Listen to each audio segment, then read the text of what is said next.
Good evening. This is the November 13, 2018 meeting of the East Long Meadow Town Council. We'll begin the meeting tonight with a pledge of allegiance, followed by a moment of silence. I pledge allegiance to the flag of the United States of America and to the republic for which it stands, one nation, under God, indivisible, with liberty and justice for all. And we ask that you keep our first responders as well as our servicemen and women around the globe in your thoughts.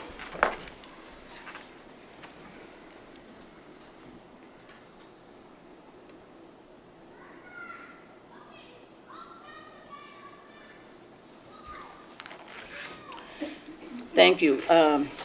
In accordance with Mass General Law, this meeting is being videotaped, and I must ask if there's anyone else in the audience who is audio or videotaping this meeting. Seeing none, I will move on to public comments. Mr. Florence, no one registered. Okay. Council comments. Okay, then, moving right to number 5, Town Manager's Report. Denise. To number 5. Good evening, everyone. It's been a busy few weeks since we last met. The veterans have had a couple of functions. I was unable to make the Veterans Day ceremony, but Kathy was there, and I'm sure it was great, although chilly. It was a brisk walk. But nicely attended and well done. Oh, The good. veterans always do a great job. They do a great job. Carolyn Brennan and I have spoken with the chairman of the Veterans District. The district is called the District of Eastern Hampton County, that we've been a part of since 2012 to be sure it fulfills the needs of East Long Meadows veterans. I'll report on our findings once we have solid information on what is needed for our veterans, both directly because of the residents, but also by law to make sure that we're getting everything they need and what's being provided by the district, because we are getting some complaints. In addition, the Veterans Memorial Committee has established a Facebook page, and I've quoted the name of it. It's East Long Meadow Veterans Memorial, to increase their visibility as they begin fundraising and planning phases of their project. They're currently working with architects that will be helping with design proposals that at some point in the near future will be presented to the council. They were asking about the process when they come to the council, when they go to the planning board. They're very excited, and these architects have some spectacular sounding ideas.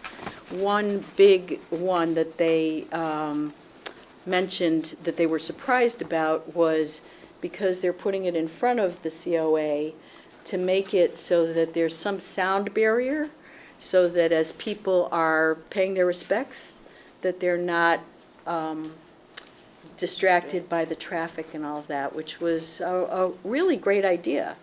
And they may come back and ask the council for dedication of more of the property so that they're able to put some benches maybe for reflecting or talking. So they're looking at a lot of alternatives, and it sounds like they're really moving along. What a great group they are. Emergency Communications Department. We've hired Scott Burns for the Emergency Communications Center Director position. Scott has dispatched for Holyoke for 18 plus years. And with Scott on board, we'll begin making changes to the workspace for dispatch and begin hiring dispatch staff to meet the goal of the February 2019 start of civilian dispatching. Scott's coming on board November 19th, and if you would like to meet him, since he is a new department, certainly we can. I can ask him to come to the next meeting. Would you like that? Yes. Okay. Public Works, we've hired an operations administrator for the Public Works Department. This is the final change to the management structure of this department that looks quite different than it did 2 years ago. I'll be providing flow charts of all town departments as part of the budget information you'll be receiving.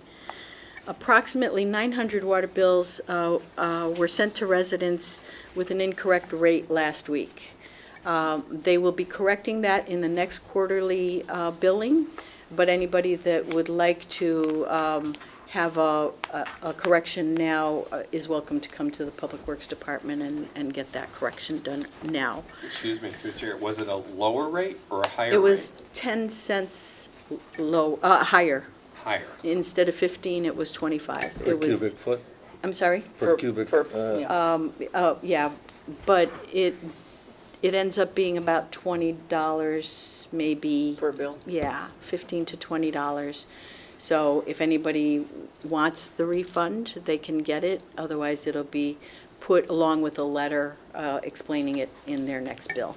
So, the vaccination clinics in the health department, once again, were a great success with an estimated 207 shots provided at no charge to residents this year. The difference between the health insurance coverage was additionally covered this year. So it was a no cost to any town resident. And if you recall, when I reported previous, they did a rolling kind of thing this year where they actually went to the schools in the morning and went to the town hall. They established the town hall piece in the afternoon. So it was a good success and more than they did the previous year. A new recycling program is going to begin in December. And there's also going to be a big brochure that's going to be going out to all the residents that will include this recycling. It's called Curbside Textile Recycling. It's free to residents, free to the town. Residents will be mailed information on the program as well as the textile bags. Residents can place the bags out with their regular trash collection, and the bags will be picked up by a truck that has simple recycling on the side, free of charge. The goal is taking that kind of recycling, which is clothing and old sheets and all that kind of stuff, out of the recycling, out of the trash process, and it reduces, again, further reduces our tonnage. The town clerk, taking an idea from our new planner, a marked agenda will be distributed to all departments shortly after council meetings. This eliminates the need to draft memos to individual departments about particular actions that affect a department. It also lessens the chance that someone that needed to know might be missed. I've attached a copy of the marked agenda. You can't really tell a whole lot because it's in black and white. It's the pieces that are in lighter color are actually red on the agenda. And as we have the group email that goes to, well, usually flawlessly goes to all town councilmen, this goes to all department heads at one time. It's a quick and easy way for them to get a communication that now has to sort of go one-on-one, who gets this, and it's a lot simpler. After this year's election, it's clear that something needs to be done to address the current configuration of the town clerk's space. Tom is meeting with someone he knows that's has an architectural background, his sister. I met her this afternoon. She's lovely. She and I shared some of his spatial maybe challenges that she, I guess, came up with a couple of great ideas right off the bat, huh? So I asked her to please sketch out what she was thinking. Bruce, the ladies in the office, and Tom and I are going to meet later this week to go over how that can be done. Some of the stuff that's in there has been planned to be out of there. Tom had said a while back that we were taking some stuff out. Once that stuff is removed, it'll make the space even bigger and more better utilization of space. Boards and commissions, as evidenced by the motion and the people in the audience, CPC had their meeting and reorganized and began the process of addressing funding for requests for this year. There have been challenges within the Historical Commission. However, after meeting with some of the members, new members are being appointed and the commission will meet to reorganize and set priorities for the upcoming year. A meeting was held last night actually with the historical, most of the Historical Commission, It was a legal holiday, so there was some confusion about having it versus not having it. I don't exactly know how that all went. The 125th Anniversary Committee has had a couple of meetings. They have a list of ideas to celebrate the anniversary, beginning with a logo contest that closes November 16th, with plans to decide on the logo at the next meeting, November 19th. Anybody that would like to come from the council, of course, is welcome. It seems like it's a pretty energetic group. Finally, after a great recruiting effort, the MRC, Medical Response Corps, has 21 volunteers and 9 more pending. Donna Bowman continues to look for additional members. They're part of the emergency management bigger umbrella, and anybody that wishes to hear more about it is welcome to call Donna. With all this activity, along with the work done by the many boards and commissions, I'd like to take this opportunity to thank all the dedicated residents, some of whom are in the audience today, for all they give of their time and energy to help East Long Meadow continue to be the great community it is. So to those of you that are out there today, thank you for all you do. For those that are just going to watch this or read this, thank you. Finally, I met with Hamden's new administrator, Mary McNally. It was simply a meeting to get to know the new neighbor. She's a lovely lady, and I think there are possibilities that in the future we'll be able to work together. There is not another meeting before Thanksgiving, so happy Thanksgiving to you all. And a sign that the seasons are beginning is, as I was coming here, I went by Rockies and they were taking Christmas trees off a truck. So we're almost there. Respectfully submitted, Denise Minardi. Thank you. Madam President? Yes. Just a Question. quick thought. Denise, what was the cause of the overbilling for the water bills? Miscommunication. Isn't it an automated system? The person that feeds the number in needs to have the number correct. And they, I think the sewer number and the water number were the same, and that's originally the same. And then one moved up. And then we moved Once 10 cents. one down. And that was not reflected when it was put into the system to start the billing. It was caught after the first, I guess there are 5 districts for this billing, and it was caught after the first Madam Chair. Yes.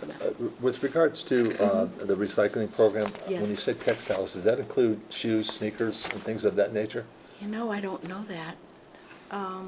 Maybe that'll be explained more In It detail in will. the clearly in future? the Actually, information you'll- being mailed. yeah.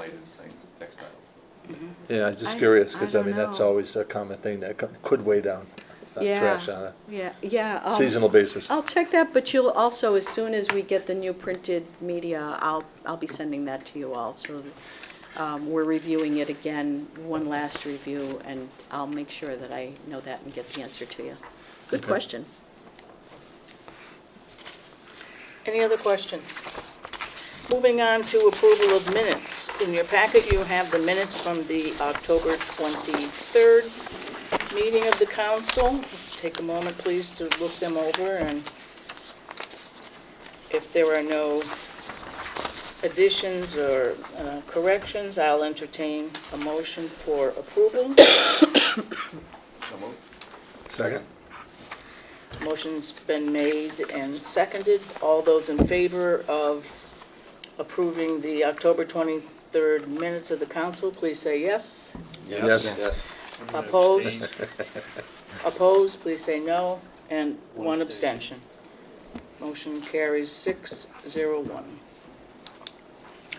As far as the October 29 minutes, that was intended to be a meeting of the council to meet with the firm who helps with our financial planning, Hilltop Securities, as well as to begin a budget workshop. We were not able to achieve a quorum that evening, so The only piece that was undertaken that evening was the presentation from the folks from Hilltop Securities, since they had traveled a fair distance to do the presentation on bonding and financial recommendations. And so, though they're quasi minutes, but I don't believe, since there was no quorum and we did not deliberate or take any other action, that there's a need to vote on those. I talked to the AG's office. Okay. This question, and they said any posted meeting. Has to have some kind of closure. Yeah, they would recommend that, to approve, take minutes and approve minutes. And the only thing is people who weren't there has to abstain. But they do suggest. But we'll only come up with a 3 and a, That's right. okay, It so, doesn't make any sense, though. Yeah. I mean, Well, because you we'll can't, we go don't in- have, let's say one person We showed want a up. quorum. You let one get that person, in if writing? the AG's office would allow you to do a Lone meeting, solo meeting? solo meeting? It's the flavor of the day. It depends who you get on the hotline. That's But, true. Yeah. So wait, maybe I missed that. Did you guys actually conduct a meeting? We just we listened. we listened to the presentation, which ran about an hour and 10 minutes, And took no action. and took no action and adjourned. Yeah.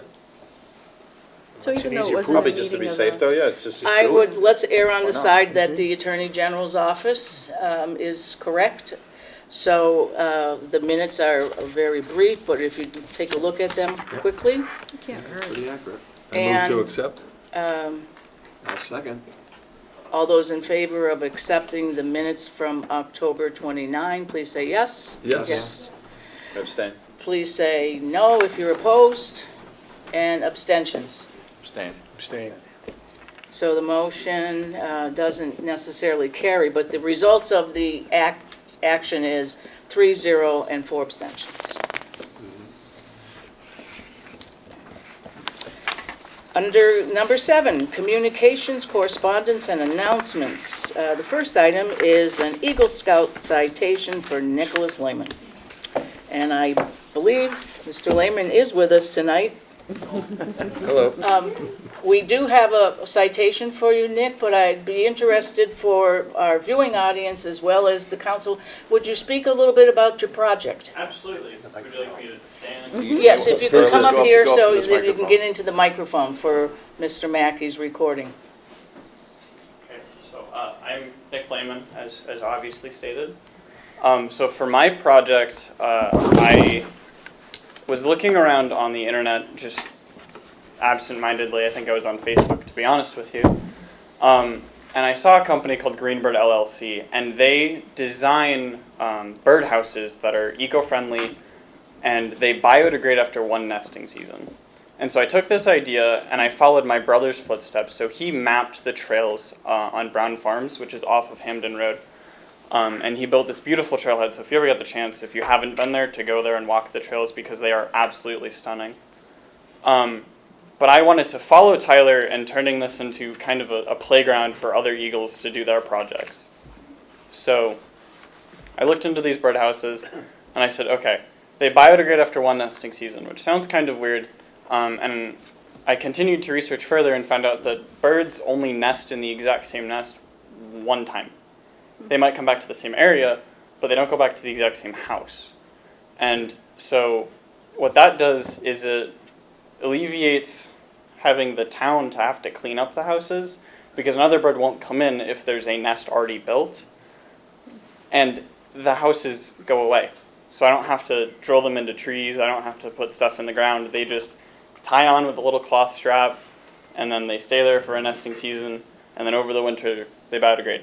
There's nothing left. It's perfect. And then the goal is to so after those birds migrate, for them to come back and nest in the same area. So to bring more wildlife, so it's prettier, it sounds nicer, it's just overall a better place to go.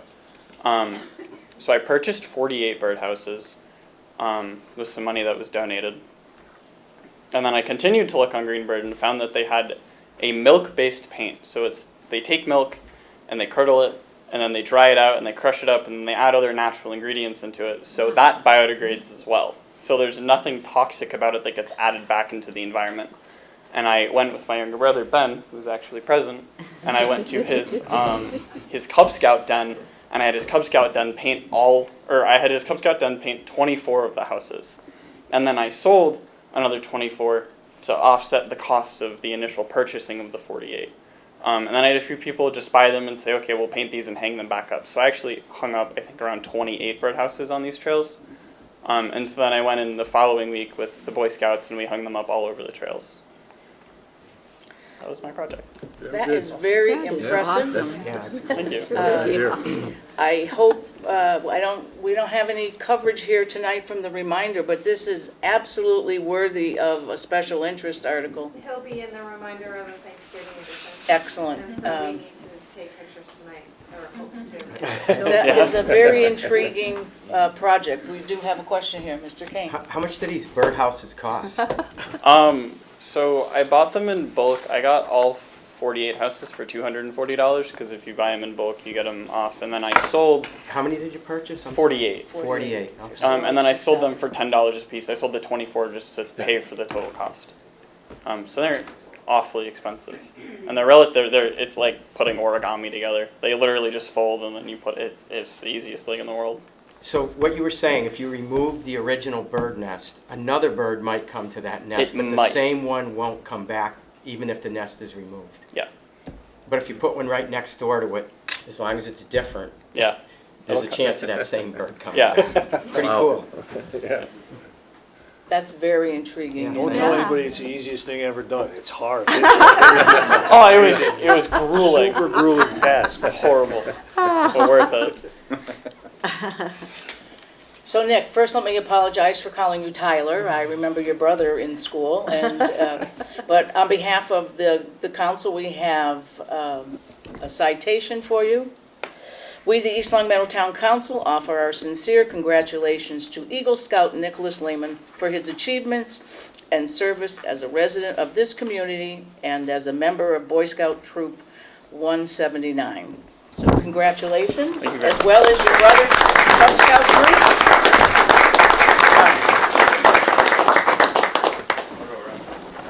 Thank you so much. Thanks. That was excellent, thank you. Congratulations. May I take In the a picture picture? of Certainly. all of you guys? Where do I stand? Perfect. Yeah, that's all.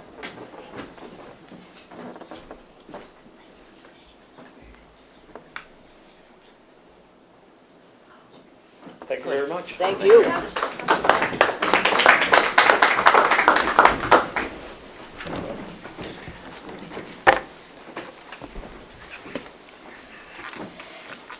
Seven B, the 2018 state election results. Mr. Florence. Yes.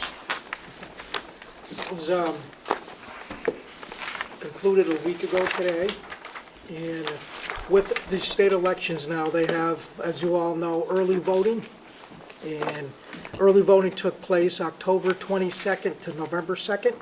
We also worked that Saturday, October 27th, filled out the application and agreement for some grant funding for $1,300 to offer Saturday hours and extended hours on Wednesday. So that was well worthwhile to do that. We had 2,300 people take advantage of early voting, or 19%, which is, for our presidential election 2016, we had almost 32%, 3,700 people. So between the early voting and the absentee, 2,600 people, or almost 23%, voted before the polls occurred on November 6th. But we still had 41% that showed up to Birchland Park, which is tremendous. We had a 63.4% turnout for this election, which across Western Mass, and actually across the Commonwealth and in the country, the percentages for this election were very high and above normal of what we usually see. Another couple notes I just want to pass on.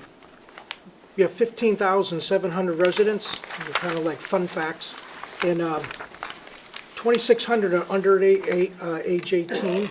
So if you take non-registered voters minus the 18 and unders, we get approximately 1,100 people, or 91% of people who are eligible to register to vote have done that. So, and that is a high percentage, and the clerks, we try to shoot for 90%. We're a little bit above that, which is good. So with the census coming up, we'll try to keep sending out the reminders to try to get that number even higher. That's good. And again, this is, in my 16 years here, this was the highest non-presidential turnout ever. Excellent. Almost 7,600 people came out to vote, which is great. And it's, hopefully that'll continue. And it's always great to see a positive turnout. And I just want to say thank you to all the election workers, to people that worked at Burstyn Park, and the Department of Public Works. It was a very smooth day. So thank you very much. Thank you. Thank you, Tom. Okay, we are slightly past 6:30, and we have a public hearing at 6:30, so I'll entertain a motion to take out of order and move to public hearing 9A. So moved. So moved. All those in favor of taking 9A out of order, please say yes. Yes. Opposed, please say no. Motion carries 7-0. And so, the reason for this public hearing is to read for the first time a new proposed general bylaw to address a local acceptance that would establish a commission on disabilities in accordance with Mass General Law, Chapter 40, Section 8J. Let me introduce the members of the council from the left.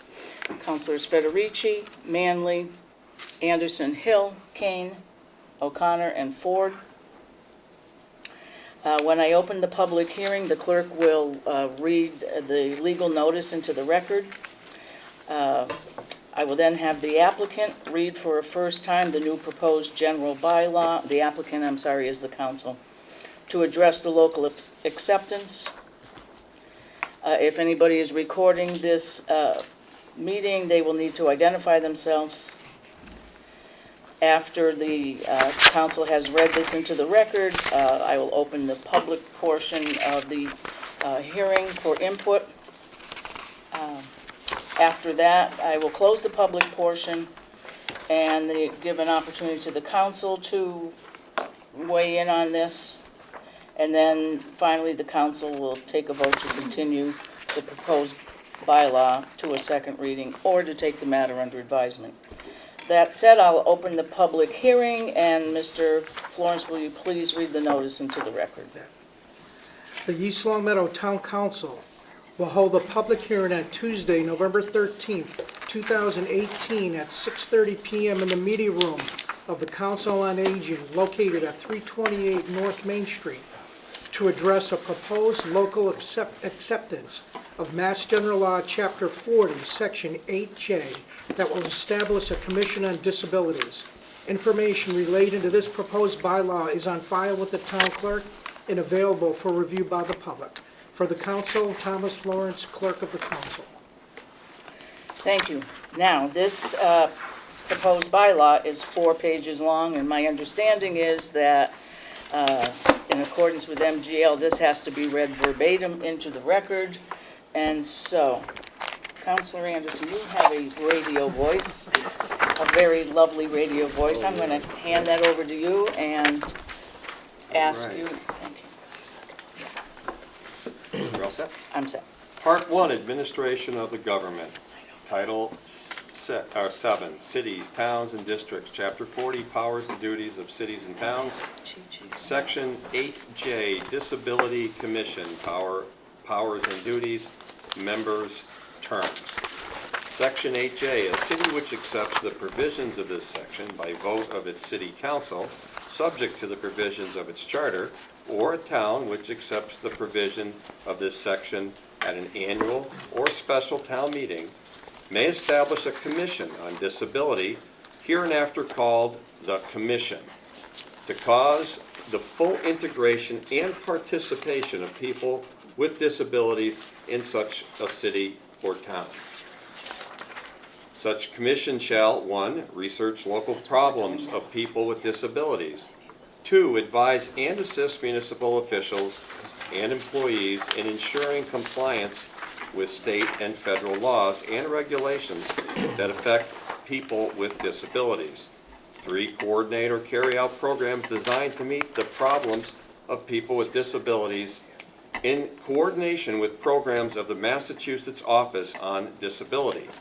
4, review and make recommendations about policies, procedures, services, activities, and facilities of departments, boards, and agencies of said city or town as they may affect people with disabilities. 5, provide information, referrals, guidance, and technical assistance to individuals, public agencies, businesses, and organizations in all matters pertaining to disability.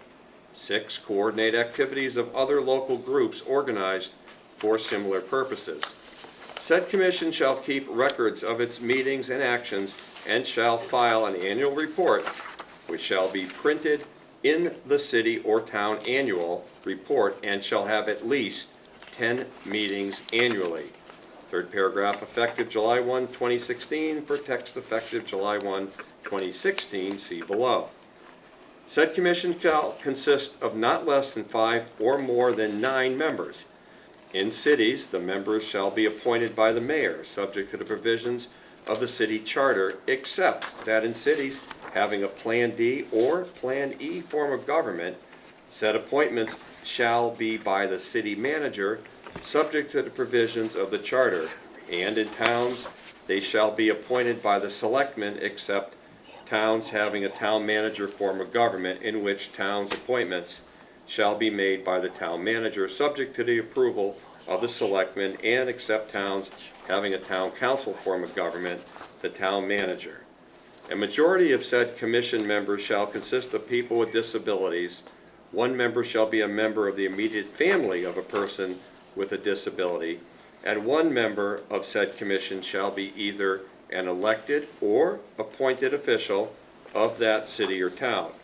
The terms of the first members of said commission shall be for 1, 2, or 3 years, and so arranged that the term of 1/3 of the members expires each year, and their successors shall be appointed for terms of 3 years each. Any member of said commission may, after a public hearing, if so requested, be removed for cause by the appointing authority. A vacancy occurring otherwise than by expiration of a term shall be filled for the unexpired term in the same manner as the original appointment. The chairperson and other officers shall be chosen by a majority vote of said commission members. Third paragraph as amended by 2016, 133, section 44, effective July 1, 2016, C 2016, 133, section 203 for text effective until July 1, 2016, see above. Said commission shall consist of not less than 5 and not more than 13 members. In cities, the members shall be appointed by the mayor, subject to the provisions of the city charter, except that in cities having a Plan D or Plan E form of government, said appointments shall be by the city manager, subject to the provisions of the charter. And in towns, they shall be appointed by the selectmen, except towns having a town manager form of government, in which towns' appointments shall be made by the town manager, subject to the approval of selectmen, and except towns having a town council form of government, the town manager. A majority of said commission members shall consist of people with disabilities. 1 member shall be a member of the immediate family or a person with a disability, and 1 member of said commission shall be either an elected or appointed official of that city or town. The terms of the first members of said commission shall be for 1, 2, or 3 years, and so arranged that the term of 1/3 of the members expires each year, and their successors shall be appointed for terms of 3 years each. Any member of said commission may, after a public hearing, if so requested, be removed for cause by the appointing authority. A vacancy occurring otherwise than by expiration of a term shall be filled for the unexpired term in the same manner as an original appointment. The chairperson and other officers shall be chosen by a majority vote of said commission members. Said commission may receive gifts of property, both real and personal, in the name of the city or town, subject to the approval of the city council in a city or the board of selectmen in a town. Such gifts to be managed and controlled by said commission for the purposes of this section. Voila. Thank you. And now we will move into I'll open the hearing and move into public input. Carolyn, do you want to come to the table and speak a little on this, please? Good evening. So, creating the Commission on Disability helps in a lot of ways. I have examples of different communities. Once they've adopted it, what they have done, they've removed barriers in the community. They've helped sidewalks, especially, crosswalks, be more accessible. Actually, some have actually, the other chapter is regarding fines for handicap parking, and that has funded actually police officers to monitor that. But I don't think we're there yet, still in the forming stage. But I think it was prompted because we were looking at a grant from the Mass Department of Commission on Disabilities, and they had a grant that would have funded something like an elevator that Denise was working hard on to try to get that going. But you had to have a Commission on Disabilities. And so that's why we're pursuing this, not only to get something like that, a grant, but also to benefit those having problems getting around town. Other examples are, I think it's Watertown has a dining guide that is just for those with disabilities and tells them which restaurants are easier to access than others. And Donna Prather from the Recreation Commission and myself did a kind of a walkthrough through the town, and there's many areas that are not accessible outdoors. So we could focus on some of those areas, work with planning, and see what we could do with that. But it definitely makes it easier to apply for grants. They're very, very competitive, and this would add a lot of points to the grant and hopefully get a grant. Good. Thank you for that explanation. Anybody from the audience care to comment? Please come forward. State your name and address, please. Jean Delaney, 66 Laurel Lane, East Long Meadow, Massachusetts. In the interest of full disclosure, I'm married to George Kingston. For those people who don't realize it. I also bring a little bit of history to this table. At one point, the town had a committee on disability, which consisted of 2 members of the public and the board heads. I was one of the members of the public on that committee. However, it has not met in years and years and years. So I'm sure that I and the disability community, including places such as the Stavros Center for Independent Living, would support the town having a commission on disabilities. And yes, it can make it much easier to access grants and funding, and the state Office on Disabilities is very helpful in doing Very that. helpful. Yep. Thank you. You're welcome. Thank you. We'll be in touch, Jane. Do we have anyone else from the audience who'd like to speak?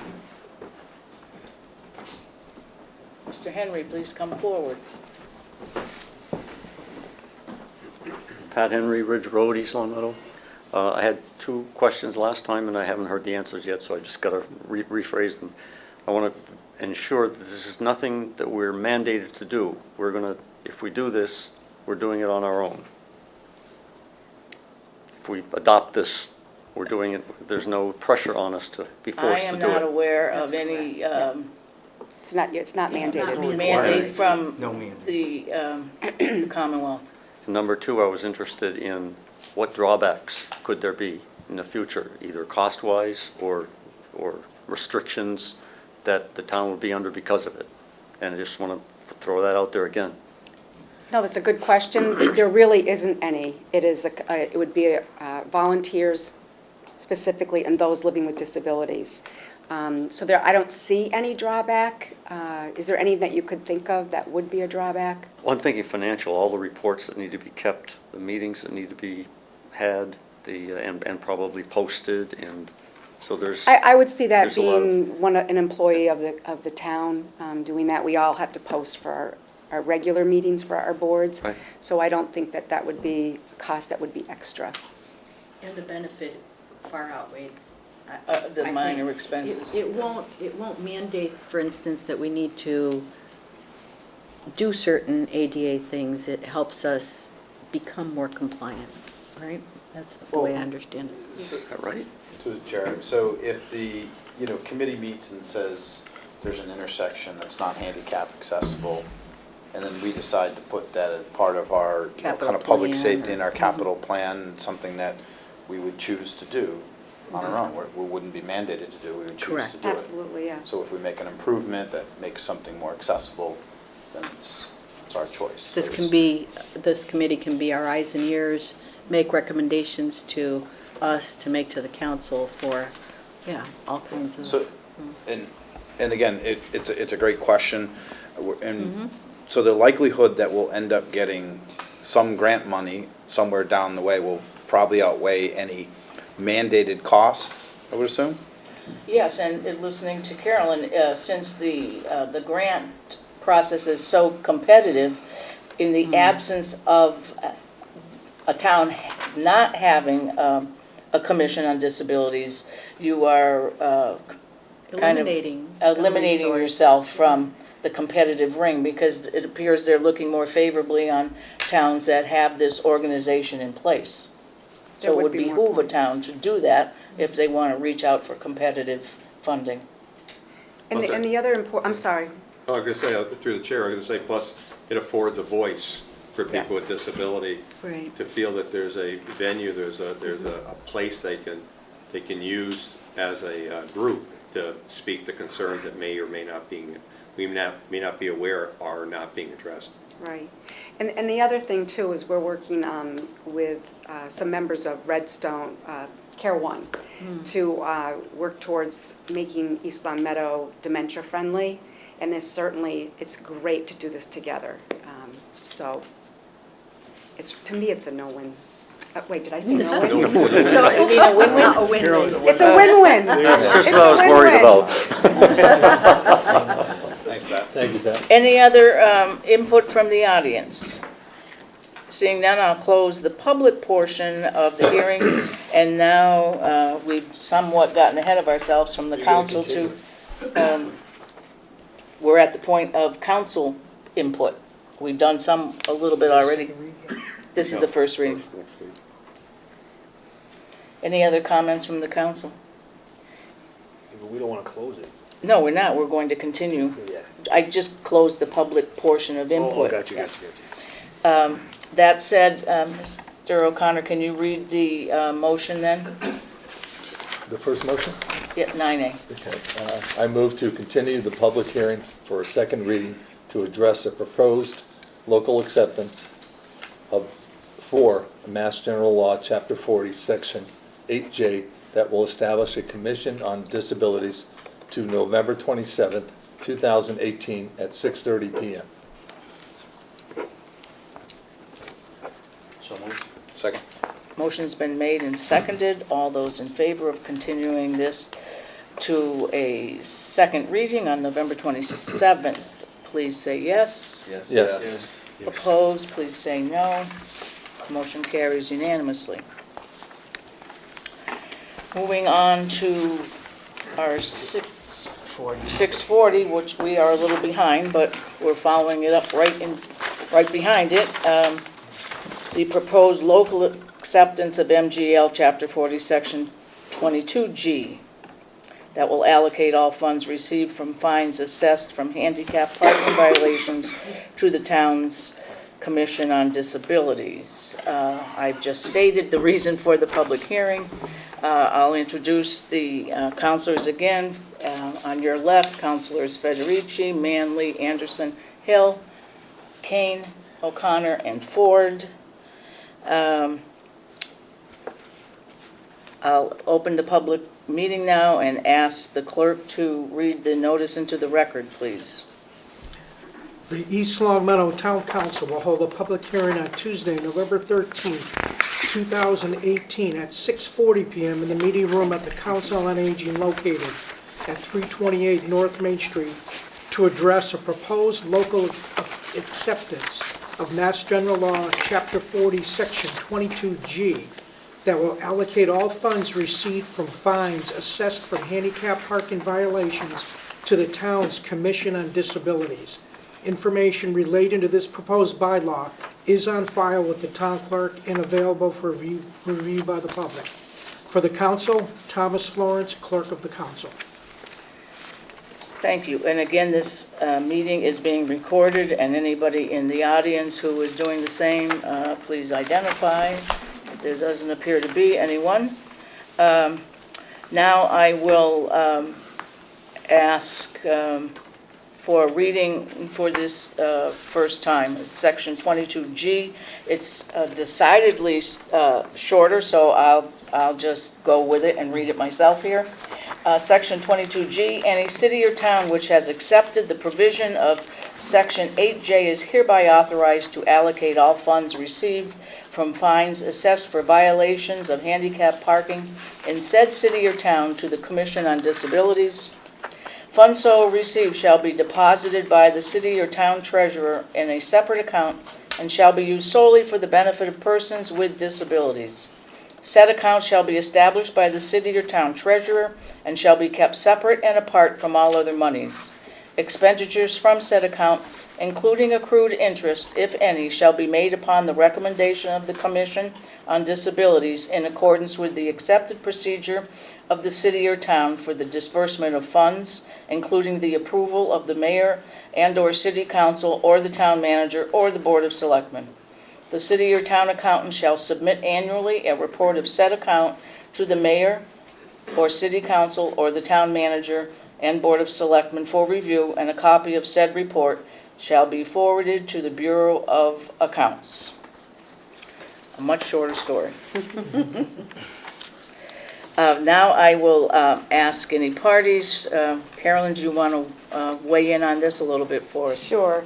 This is really, it's allowing us to accept this. We wouldn't be diving into this. There'd be discussions with the police chief, since it would be, part of it's going to be under that department. So I can't even say, how that's going to roll out completely, but it gives us the ability to look at ways to give fines if people are parking in handicap spots. Also, it gives police permission to go on private property, such as a restaurant or something like that, and if someone's not where they should be, they can, fine them. So there's more things that would have to be done to figure out how that would roll itself out, what fines there would be. So this is really just letting us allow to do that and kind of research that. Okay.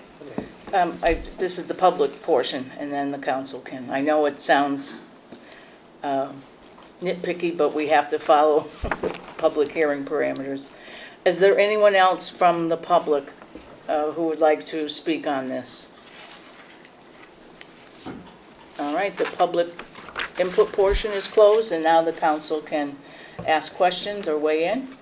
I have a question. So do we have any sense of what we do generate from this? I'm sure that people park illegally and get fines now.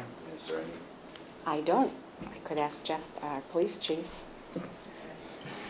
Chief, the question is there a sense right now, a ballpark amount that may be taken in for parking violations? I don't have that number offhand, but I can tell you it's not going to be no great windfall. Yeah, it's not a lot of money. And the tax collector, I think, collects the money, is that Yeah, correct? I think it's just a new form of government. We change Yeah. things around where it does get. So we can Okay. get that number if you All want. right. So will this potentially, I'm sorry, just a Go follow-up ahead. question. So this, today, if somebody is parked illegally in a handicap space at a restaurant where the town doesn't own that, do we not fine for that? Come on up, please, chief. Help me out We here. have a right to enforce certain parking violations. One is fire zone and one is handicap for private businesses. If they've been accepted under the Mass General laws. Okay, so maybe I misunderstood the way that was said. It sounded like we weren't doing that today. So we are doing that today, and we'll continue to do that. Okay. Yeah. it's- So just for information purposes, when you get to that point where you have an offender, what's the value of the dollar value of the ticket? I believe the last time I knew it was $250 $250? Yes. Okay. for a first-time And offense. I for a think. first-time offense, and should it be a second offender, let's say? It'd probably go up from It goes there. up incrementally? Okay. And I really see it more as making people more aware. Yes. That they shouldn't be parking.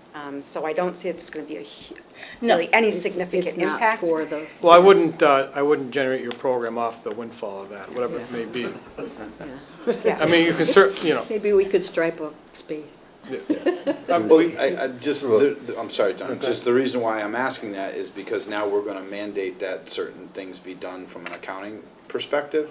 And if it's a really small number, I'm not saying this is a good or bad idea, I'm just thinking through, now we're gonna be mandating that it be done a certain way in a separate account, and where's the checks and balances for that process for a very, very potentially small amount of money?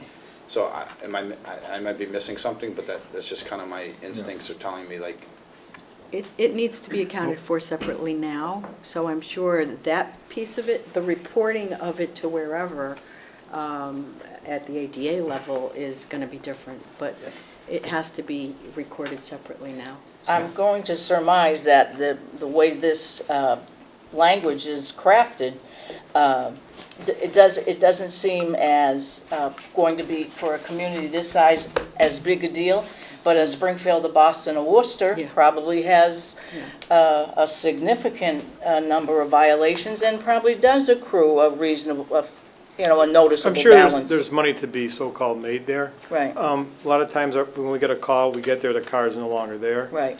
Depending on what's going on. I think all it does now is just divert your money. So I believe all parking violations, revenue stay in the town's hands, it doesn't go to the state. So now you're just gonna take whatever comes in for the handicap violations and direct it into a specific fund? That's what it sounds like? It's a reallocation, right? It's a reallocation, Right. so you're not losing any money, the state's No, not no, losing any correct. money, it's just you have to use this money now, you're allowing this money to be used for your Used for specific certain projects. things, Where That now have it to probably go goes in the general fund. $120 with a $40 late penalty. Pardon me, go It's a ahead. $120 fine with a $40 late penalty. $120 fine with a $40 late penalty.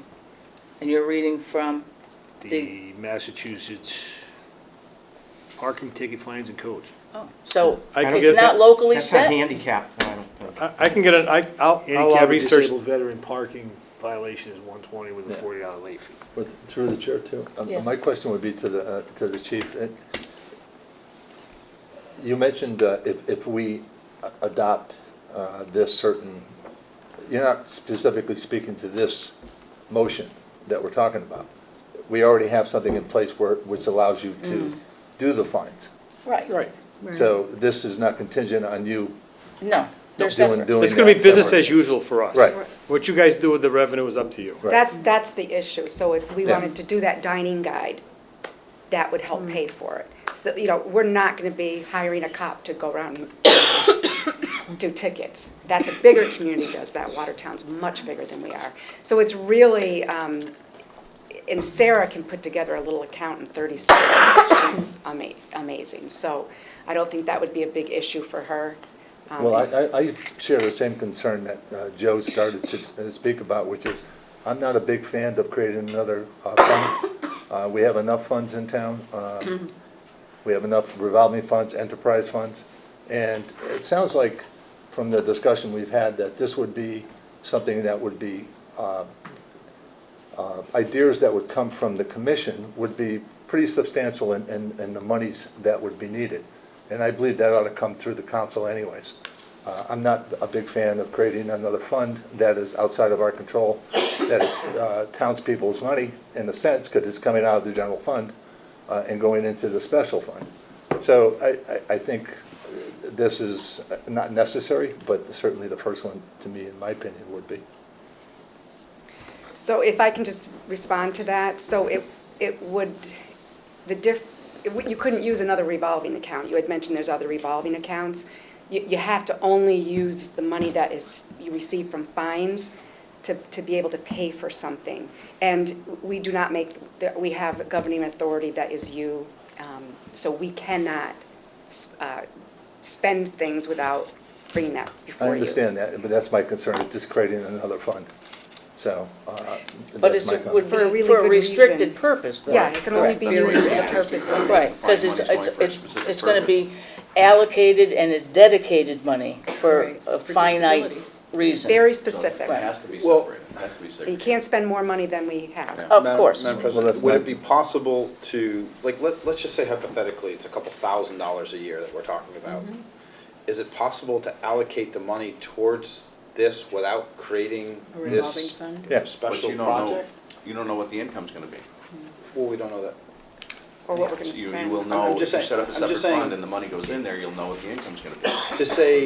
To say that the amount is a couple $1,000s a year, and whatever we generate from that, without having a separate rule in place, a separate fund in place, because to me, it's not just setting up the fund, it's the checks and balances to monitor the money going in, where it's coming from, like, and then having special meetings to allocate money when we can agree a couple $1,000s if it's generated to use it for those purposes. Yeah. I'm just, But you if still that's have- possible, then But if you why don't- do we need this? But if you don't segregate it, you still have to keep track of where it's coming from. Which is So harder. it's a lot yeah, which easier is- doing a separate fund. And Well, you never If have, you know you've got $2,000 in there and Jeff says, we wrote 46 tickets for people parking in a, handicap zone, then you can do the math and easily calculate what should be in there as far as checks and balances. So it's not, from an accounting standpoint and, because that's one of my bailiwick, it's not a big deal to set up an account and to keep track of it.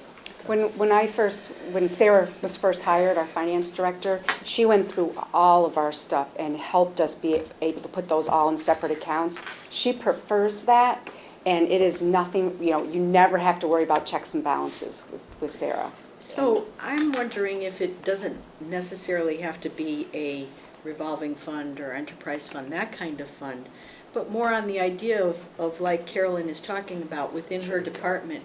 She has certain places where she can only get certain kinds of money.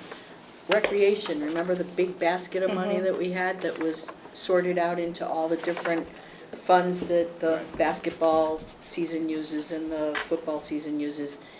Let me check to see. That if would be it can my be recommendation, that 'cause that's between what I now would- and the second hearing, Yeah. if you can speak with Don Because we've got two, to give some, Don and Olga. and Yeah. Olga to give options there, or Yeah, because ups and I downs of think it. it's simpler than. them. We don't need to we're working, complicate yeah. it.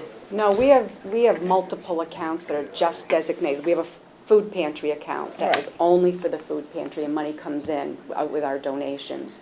So it's very, very simple, and again, checks and balances. And she can Sarah's get that. never gonna, yeah. yeah. Sarah And gets with that Munis, money, she you just know. does it like that. Yeah, by the It's very day, how easy. much it is. And I think if we even got $500 the first year, that we would have a party.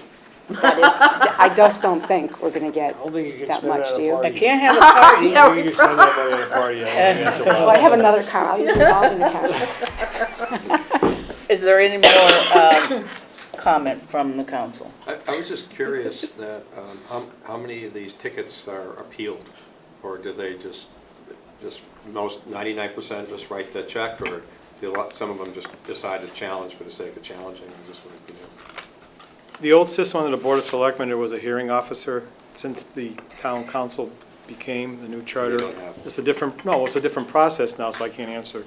Because the Board of Selectmen used to kind of keep in touch with us on, what's the situation with this ticket or something like that. Okay. Once it leaves our hands, I really don't know what happens after that ticket in general. So they have a different process now versus the old process. And I'll leave it at that. And some towns actually have where they deputize someone to go out and do that, not a police officer, and they're allowed to take pictures. Like a meter maid kind of thing? Yep. Again, we're not there, Yeah, there. but. I mean, there's um, certain towns and cities that definitely have parking problems. Yeah. And without that specific department having a designated member or members to address their parking problems, they would have bigger problems in their city or town. I don't think we're at that in East Long Meadow just yet, like you said, as far as, parking all over the place, that becomes a major issue. So we do not have a dedicated person to go out and enforce no, parking. we wouldn't, We we receive wouldn't that. expect that, yeah. Right, but I'm just saying, Yeah. I don't see that in the near future either. To get back to Councilman Manley's numbers there, it could be 140, it doesn't sound right, it doesn't, but I will find out what the first offense for handicap parking is, if it's 140 and plus a late fee. Again, it doesn't sound right, but I'll find out, and you'll have it for your next council meeting. And last question for the chair is, do we have disabled veteran parking spots in East Long Meadow? Not I think designated. so. Not designated? Handicap ones are designated both. Would we be able, in They're case we're not there yet, but we become there yet, of changing the motion to include that? Or is that separate, or should that money go to another I think group? I think that Handicap would, spots are both. well, it does cover both, however, if you wanted to just designate it as veteran, I would look at other communities to see what they're doing. That could be something that the committee. commission would The commission recommend. would Okay. deliberate on. Any other comment? You got to understand when it comes to handicap parking, they have right of privacy and stuff, so sometimes it gets a little tough to enforce. They can cover their picture up if they choose to, or whatever. Disabled veterans, you're talking down that line right now. There's certain, I believe there's certain regulations in Mass General Law that allow veterans and disabled veterans special privileges when it comes to parking in general, not just for handicap. So if we're going to take any action, we should make So sure. all that information has to become known by the commission and If there was another discussed. community out there that was giving special treatment to, I use the word not in disrespect, to veterans out there for handicap parking, I haven't seen it. So I don't know if you're able to do that. I just haven't seen it in my travels, unless any one of you have. In a handicap, it's for disabled vets only. Right. It And I may don't- be able to get done, Jesus but is coming tomorrow, so I can ask him. But I don't know if that would also add to the parking calculations when you're doing something like Center Square that is challenged with the amount of parking. Are you now taking some of The that handicap parking spaces away? are and- automatically disabled Yeah. veteran spots as well. Yeah, you would think. Well, So the- I don't know According to this, exactly it says how that would handicap all DV, which work. is disabled they're veterans. for the handicap and Right. disabled veterans. So there's- Those spots are the same. So maybe You changing can have the either sign one to, or the other. Both So are you two want spots. to reserve a special spot for a disabled veteran, aside from, aside from the handicap? I was just suggesting that if a plaza decides to add that, if they're not required, if they do, would the funds from that be pooled into here, or would that go back to the general fund? If somebody violated that parking spot, not the traditional handicap. I don't, that well, one it's I still can't answer. disabled parking. Right. Right, okay, so it'd be under the It's same still, umbrella? yeah, Okay, we're I over- just want to be clear on it while we're drafting. Seeing no other comments, I will close the hearing and ask for a motion. So I'll ask for a motion regarding the 9B to continue the public hearing for a second reading to address a proposed local acceptance for Mass General Law, Chapter 40, Section 22G, that will allocate all funds received from fines assessed from handicap parking violations to the town's Commission on Disabilities to November 27, 2018 at 6:40 PM. Second. Motion's been made and seconded to continue this to a November 27th public hearing. All those in favor, please say yes. Yes. All those opposed, please say no. The motion passes unanimously. Thank you. Now we need a motion to return to the So moved. regular order. agenda where we last left off. 8A1. I'll make a motion to return to 8A1. So moved. Second. All those in favor, please say yes. Yes. Opposed? Motion carries unanimously. Orders of the day, licensing matters. A one-day liquor license for the St. Paul Church for fundraising event for the Vietnamese New Year, November 25th from 5 to 11 p.m. So the motion for 8A to approve a one-day liquor license for St. Paul's Church for a fundraising event for the Vietnamese New Year to be held on November 21st, 2018, from 5 p.m. to 11 p.m. So moved. Second. Motion's been made and seconded. Is there any discussion? Through the chair. Yes. There was a mention of hiring a police officer. You look at it, it says they're gonna hire 2 right here. Yeah, so the chief's aware of that? Yeah, I have recommendations in there. It has to be in there. Yeah, so Yes. you're aware that there has to be police officers at this event? He signs off on it? He did. It's on the back of the Yeah. form. They volunteer for 2 police officers. Yeah, so we plan to hire 2 police officers for the event. I think I gave them one, at least one. If they want to hire 2, that's up to them. But they should have one, since it's open to the public, I believe. There's a band and there's alcohol, music and alcohol. That was my concern and question. Yeah. That's usually my criteria, live music with alcohol, it's open to the public, that usually triggers, they should get security. You have no music after 10, right, Jeff? What's that? You put no music after 10 p.m.? Right. That's the general bylaw, yeah, so when you grant licenses and stuff like that for the music part of it, I mean, unless they have an entertainment license that allows them to go past 11, I would think that's where they would be able to go past the bylaw at 10 o'clock, is when you guys give them a separate entertainment license. Gotcha. I don't know if that applies, if that falls in the guidelines here, I didn't if see they it. want to go past 10. So do we want to do an amendment to this motion and change the time on it? No, because they can have the party till 11, right? But They can just have can't the play party music till till 11, Yeah, they but just they can't just play can't have music after music. 10. And that's part of the And bylaw that's It's anyway. part of the. Right, it's not stipulated in No. the motion, but it is in the bylaw, Right, so we're right. covered. Any other discussion? Hearing none, all those in favor of granting the one-day liquor license to St. Paul's Church for November 25th, please say yes. Yes. All those opposed, please say no. Motion carries unanimously. Under financial matters, the approval of community preservation funding of $25,000 for the Norcross House driveway replacement. And we have some folks in the audience who have patiently waited a long time to be available to speak to us on that, so I'd invite you up to the microphone, whoever is prepared to speak. Hi, Greg Warren, with 49 Sutton Place in town. I think we've, great getting around, it's quite the adventure to get here, through all the CPC meetings and everything, but everybody's aware of the Norcross Center. We've been trudging along just with our heads above water for several years now, maintaining the property and trying to build it as more of a community use place for people. One of the key features of the property is the driveway. We have a carriage house in the back which has a very large driveway in front of it, which is concrete and construction. So the driveway comes off of Maple past the house and lays up in front of the carriage house. It's used for many events that we do. The people that rent it for parties also use it quite extensively. You can find people dancing out there, setting up tables and doing all sorts of stuff. Unfortunately, the driveway in its current construction is very thin and it's degraded to the point where it's become a safety hazard for us.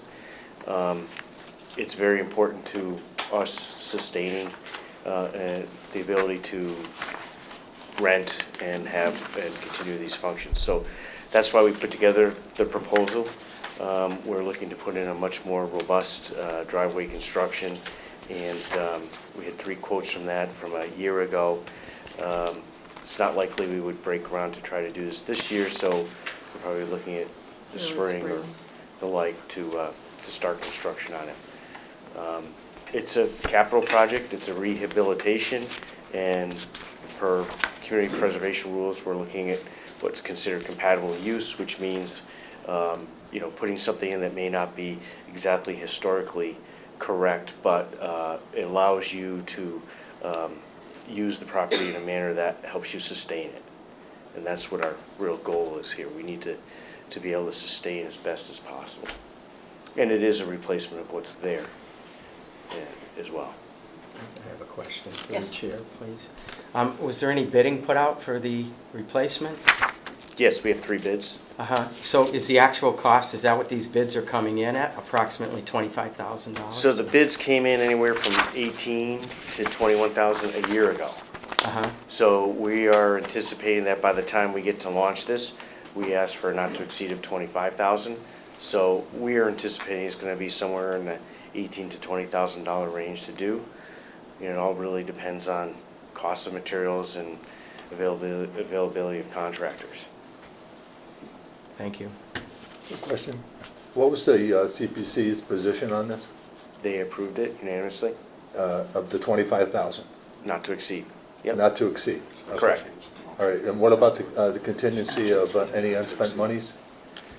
The way that the funding would work is we would have the work done, and then we would show proof that it is completed. So the CPC would come and see that the project is done, and then the monies would be approved. We'd have to provide all the receipts for the actual work done. And this is all done through the procurement office, through Denise's office, the town manager's office? I know the CPC has to approve We haven't the, gotten to that point. yeah. It had to be approved by CPC before we Right. would get involved, so the chairman of the CPC is here if you'd like to ask him questions. I just wanted to make sure we're following procurement laws in Massachusetts. As was mentioned, there's the 3-bid process unless it's on state contract. Right, that would be after we get We approve approval. it. Right, after we approve Because it, yeah. it's going to be So you'll be changed involved. amounts. Absolutely. Okay. Any other comments or questions? Hearing none, do we have a motion? I'll make a motion to approve funding for the CPC Historical Preservation Account for an amount not to exceed $25,000 for the Norcross House driveway replacement. Second? Motion's been made and seconded to approve an amount not to exceed $25,000 from the Community Preservation Fund for the Norcross House driveway replacement project. All those in favor, please say yes. Yes.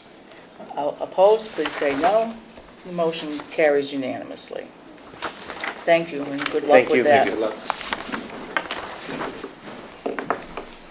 Under 8C, Old Business, follow-up of the Concerned Citizens Letter of October 17th. Mr. Federici, you asked that this be put back on the Yes, I've got a- agenda, so I'd like to make a few comments. certainly. Hopefully nothing lengthy, but a few comments. First I'd like to note that, and I don't think we have to say the names, but it would be nice to put them on the website. There were actually 12 people out of the theoretical 100 who came forward and signed this letter, so it would be nice to get their names out there since they were nice enough to come forward. But the point of my comment is I'd like to respond to the previous anonymous letter sent to the town council regarding the inability to reach an agreement with Hamden regarding a regional dispatch, and also briefly the theoretical effect on tax rates. And this is me speaking, I'm not speaking on behalf of anyone else on the board. The letter stated that the authors were concerned about possible negative repercussions from town employees that provide them with public safety services as a result of the letter's contents. If the authors believe that an essential service such as police, fire, or ambulance, or other town services would be withheld or affected by their name being public in relation to this letter, I would suggest that they have no confidence in or respect for our public safety professionals and other town employees, who serve us so professionally and diligently every day. We have tried to negotiate with Hamden regarding the regional dispatch, but the sticking point has been who will host the dispatch. The letter states that myself and 3 other councilors advocated housing the dispatch in town, believing that Hamden would join. I appreciate someone telling me what I believe, but in fact, I knew we would go forward with a dispatch in East Long Meadow regardless of whether Hamden joined or not. I have spoken to our chief of police regarding the dispatch, and in our conversations, he has never mentioned that he had been advised to merge with a community that had experience running a civilian dispatch. As a matter of fact, he told me he had no problem hosting the dispatch.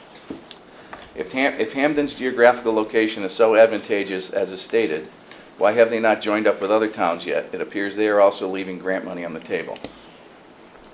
As far as a non-resident town manager making decisions for our town, all I can say is that I've had the utmost confidence in our town manager since the first time I voted for her, which was one of 3 so far. Her abilities, her concern for our town, and the time put in by her to make our town a better place shows that she considers East Long Meadow her second home. In early 2016, we had a 3-member board of selectmen, all of whom were town residents. How did that work out for the town? I'm also offended that this letter appears to paint me as a person who does not have the best interests of the town at heart. Look back at my 9+ years, excuse me, on these boards, and I challenge you to prove I do not serve having the best interests of the town at heart. Thank you. Any other comments? Yeah, Jeff? you know, I think what we have done as a committee has welcomed people to come forward. We've never been rude or disrespectful to people. I have an issue with reading an anonymous letter. I just don't think it's a good practice to share. It becomes a one-way venue, and there's a lot of things in here that I agree with Councilor Federici that are inaccurate, to say the least. So, you know, if you want to come and have a collaborative discussion and you think that there's a better way to do something, then step forward and come and discuss it with us. And you know, we don't have very well-attended meetings sometimes. Today's probably one of the most well-attended meetings we probably had in, I don't know, a year. So I just encourage people to come forward and you know, and have an opportunity for us to talk about some of these things that maybe they're misunderstanding or not. But we spent a ridiculous amount of time on that subject matter, a ridiculous amount of time. And some of it was an executive session, some of it was a public session. For me, it's about the marriage, who you're partnering with, and I was never comfortable with the discussions that were happening and the way that they were happening and the way information was getting out. For me, I had no confidence in that relationship. So, you know, there's a business aspect of it, there's a dollars and cents amount to partnering with somebody and then potentially getting some grant money. And then there's the execution of the agreement when you're partnered with somebody. And you can say you have a contract and that's fine. But when you actually have to enforce a contract, and I'll defer to my lawyer partner here, that becomes when the rubber hits the road, and now you have issues of disagreements with your next door neighbor who the contract says one thing but the execution of it says another. I was never comfortable with that. That's why I made the decision that I did at that particular time. But getting back to the anonymous letter, whether, you know, Kathy, you choose to do that going forward or not, again, I would just encourage people to come forward so we can have a more collaborative discussion. It's still public comment. We're not necessarily, you know, going back and forth, but we have an opportunity as a council to comment on that further and maybe share some things that people didn't know or explain things in a different way versus a letter that's being read and it's a one-way discussion. So that's my 2 cents. And factually inaccurate. Correct. For the record and for the public, the letter that we received close to a month ago now, was identified as anonymous. As I said before, through Mr. Florence, we sought the advice of the Attorney General's office on how to proceed with an anonymous letter.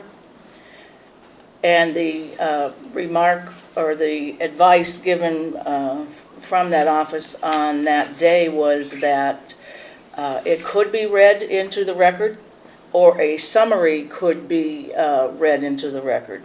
And it was up to the chair of the council to decide which way to go. I elected at that time to summarize as best I could the letter. And I also encouraged the writers, at least one of them, to identify themselves so that that would be the only way that we could entertain any other discussion on it. Yesterday I received the same letter back, delivered to my home. And now there are 12 identified signatures of residents on the letter. So obviously, the advice to come forward to be identified worked. Going forward, and I made this comment at the July 10th meeting, that in order to investigate and get all the information we could on the table about combined dispatch, that we ought to consider an ad hoc committee. This council was not in favor of that and vested that power in me to go forward and do the due diligence. I spent the majority of July doing that and provided the council with information relative to my findings. I will also say that since then, the landscape on dispatch, as the state sees it, has changed significantly. There is a published document that shows the actual amount of grant funding provided to towns that engage in a dispatch, an IMA, an intermunicipal agreement with a town or multiple towns, and the money is significant. It can pay for salaries, it can pay for funding, and I can't speak to the topic of how the number for a given town or group is identified, but there is undisputed information that these towns are reaping hundreds of thousands of dollars. I'm also aware that on December 3rd of this year, the state is making a move with public safety offices to remove their funding for 911 equipment. And I'd ask the chief if you could speak to that a little bit. Because all of these things can impact how much of our buy-in. I'm not aware of that. I haven't Okay. heard that directly from any one source. I know in December they're rolling out a text, to be able to text 911. That's the program that I'm aware of that's coming out in December. So if there's anything else besides that as far as removing funding, I'm not aware of that Okay. this time. I'm not holding that document right now, but I was shown that document in the last week. So in fairness, I'll get you that copy. Absolutely. So that you can be aware of it. I'm conflicted here. There's beyond a shadow of a doubt that this town is walking away from the potential for funds by trying to forge ahead on its own. And until if we were to forge ahead on our own, it will take, I'm going to guess, a year or so to find our way through as a viable a solo dispatch center before we could reach out to other communities and see if they wanted to get into a municipal agreement. That said, the communities available are few and far between because they're all partnering up on their own. The day will come, as I said in the report, that the state, and it's down the road, will mandate that towns are partnered or they will partner for you, and then you won't have any voice in the kind of control you might have in an agreement. So all of that said, I'm inclined now, because this has been a hot topic and we've spent a lot of time on it. I'm, as a taxpayer, we were charged, myself, I took this oath to protect the monies of this town, and if we're walking away from that potential, I'm not comfortable with that. So I'm going to exercise my right as the president of the council and create an ad hoc committee to give this further study, knowing full well that you have every right as the manager and the chief to go forward with the plan you have in place. But I feel it bears some more study to make sure that there is still the potential down the road for this town to gain back some funds that we might be walking away from. May I say something? Certainly. So certainly the communities around us are the ones you look at to be partnership with. I believe we've always been upfront with you as far as moving forward. We always said that we were gonna do the best thing for the town of East Long Meadow. Sometimes the best price is not the best product. As you can tell, you can buy a lot of cheap stuff out there and it won't hold together. I've always stressed that, and I think you've heard it before, that getting involved in a marriage for the town of East Long Meadow to get out of that marriage would be more costly than we could probably anticipate. We did, and I'm not certainly here to speak on Denise's behalf, but I can tell you from my knowledge moving forward in this partnership, we did offer Hamden an opportunity that I thought was a better deal to get involved with East Long Meadow, and they flat right turned it out. So if they're so willing to get involved with us to begin with, why would they turn us down at a better price than what we offered them? Ludlow has done their own combined dispatch over there with themselves. They walked away from the 6-town agreement back in the day before we got involved with Chicopee. They said, we want to be in control of our town. They left the table. Wilbraham, we've met with Wilbraham. They've decided to carry on their own. They do their fire, police dispatching out of their place. They have no interest in, from my understanding, moving forward with a combined dispatch. Southwick?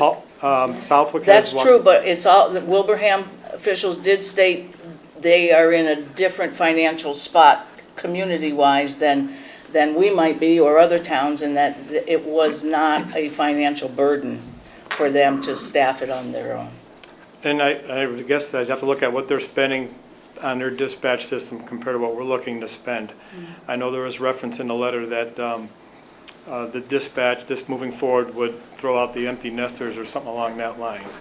I don't believe the numbers that we're talking for dispatch is going to force anybody out of town. That's my personal opinion. I don't believe it sets the tax rate in town, the number we're looking to spend for dispatch. I believe there's other things in town that we vote on that set the tax rate. And this particular one item that we have before us today will not throw people into a tizzy as far as the tax rate. Will it increase the tax rate? I guess that's for the town to figure out, but not to the point where I think people are going to be leaving for that kind of money. But I just want to finish up with my original thought was, so the neighboring communities, Long Meadow has gone their way with Chicopee. Let's be honest, they're going there. Will that marriage last? Hopefully it will. But if they don't, they could be a partner with us. I know Palmer tried to get join up with Munson at one point in time, and it didn't work out. They weren't happy. So I'm just going to remind the council here that I think you've been pretty much informed moving forward how we viewed the responsibility that you gave us to make this happen. And we've always said we do the best interest for the town. And again, price is not always the best interest for a town. And I want you to just keep that in mind. If it is, then Hamden should be joining us, because I think we gave them a better deal than, we've been dispatching, the letter said, this town, Hamden's been dispatching for 40 years. Well, how do you think we've got our calls? We've been dispatching for 40-plus years. They have no specialty over what we do over there. They have private citizens, we have police officers. But there's no special magic going on with dispatching over there. So I believe that the letter contains some things that are not, relevant to what we were charged to do with moving forward. And I thank you for giving us the opportunity to put us in charge moving forward. I think we produce a product, we're going to produce a product that will be a benefit for all the taxpayers in town. I guess the bottom line, we'll see how it works out, but I think we're moving in the right direction, so. Thank you, Chief. I'd Yes. also like to comment that I'm concerned that if we now study a joint dispatch at this point, we, the committee, my group, the police chief, the fire chief, IT, finance, and I, have put together a program going forward for civilian dispatch in East Long Meadow that was voted on by the council. You approved us doing that. So, and I wanted to be sure that we did that so that next year in the budget, there isn't unbudgeting for civilian dispatch in town. So to now study going back to where we were, is that what? No, I want to, first of all, without reading the letter into its entirety, and I was asked to do that, but for the sake of brevity tonight, I'll simply ask the clerk to make sure that this letter is available on the website and anybody can read it. There is still, you can look at an anonymous letter two ways. I'll use my experience from the school department. I was the recipient of many anonymous letters. Some were just capricious, you can tell that.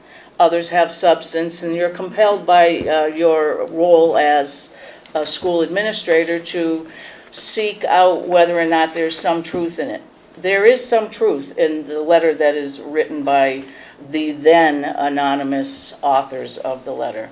That is enough for us as agents for the town to give it some thought. I'm not suggesting necessarily that the manager reverse the process put forward, but I am suggesting that for the benefit of the public, if there's other information out there that's changed and it can be proven that we are not paying attention to funds that are available by getting into an IMA, then the taxpayers need to know that.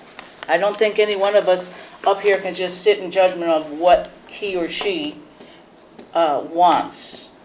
We're authorized to vote in the best interest of the town, not what any one of us likes or didn't like about the dispatch agreement. And so that said, the ad hoc committee, for anyone on this council who wants to sit on it, as well as I'll entertain application from some townsfolks to sit on it as well, just to make sure that the update of facts is available for the public to understand. Sure, and one last word. Town Manager Menard did not ask me to be here tonight. I'm here on my own. There was, my name was kind of brought up in this letter in two areas. One about the public safety, which I took exception to.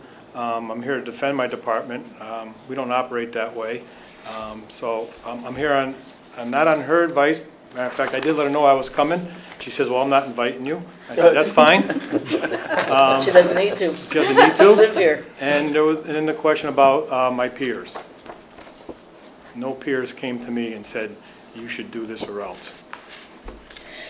But we were all in bed together at some Absolutely. point in time, looking to move on Yes. to be a combine.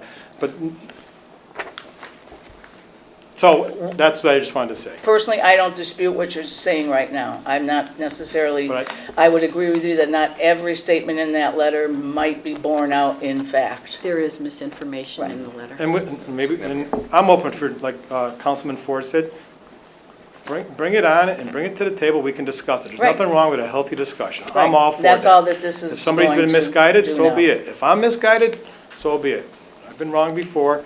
I can be corrected, but to have an avenue to go down like this and not have a fair representation, to have that healthy discussion, I think we need to do that. Yes. And That's all this will be. okay, thank you. Thank you. And Madam President, I just want to state for the record that, if, doing stuff with the state is like trying to hit a moving target sometimes.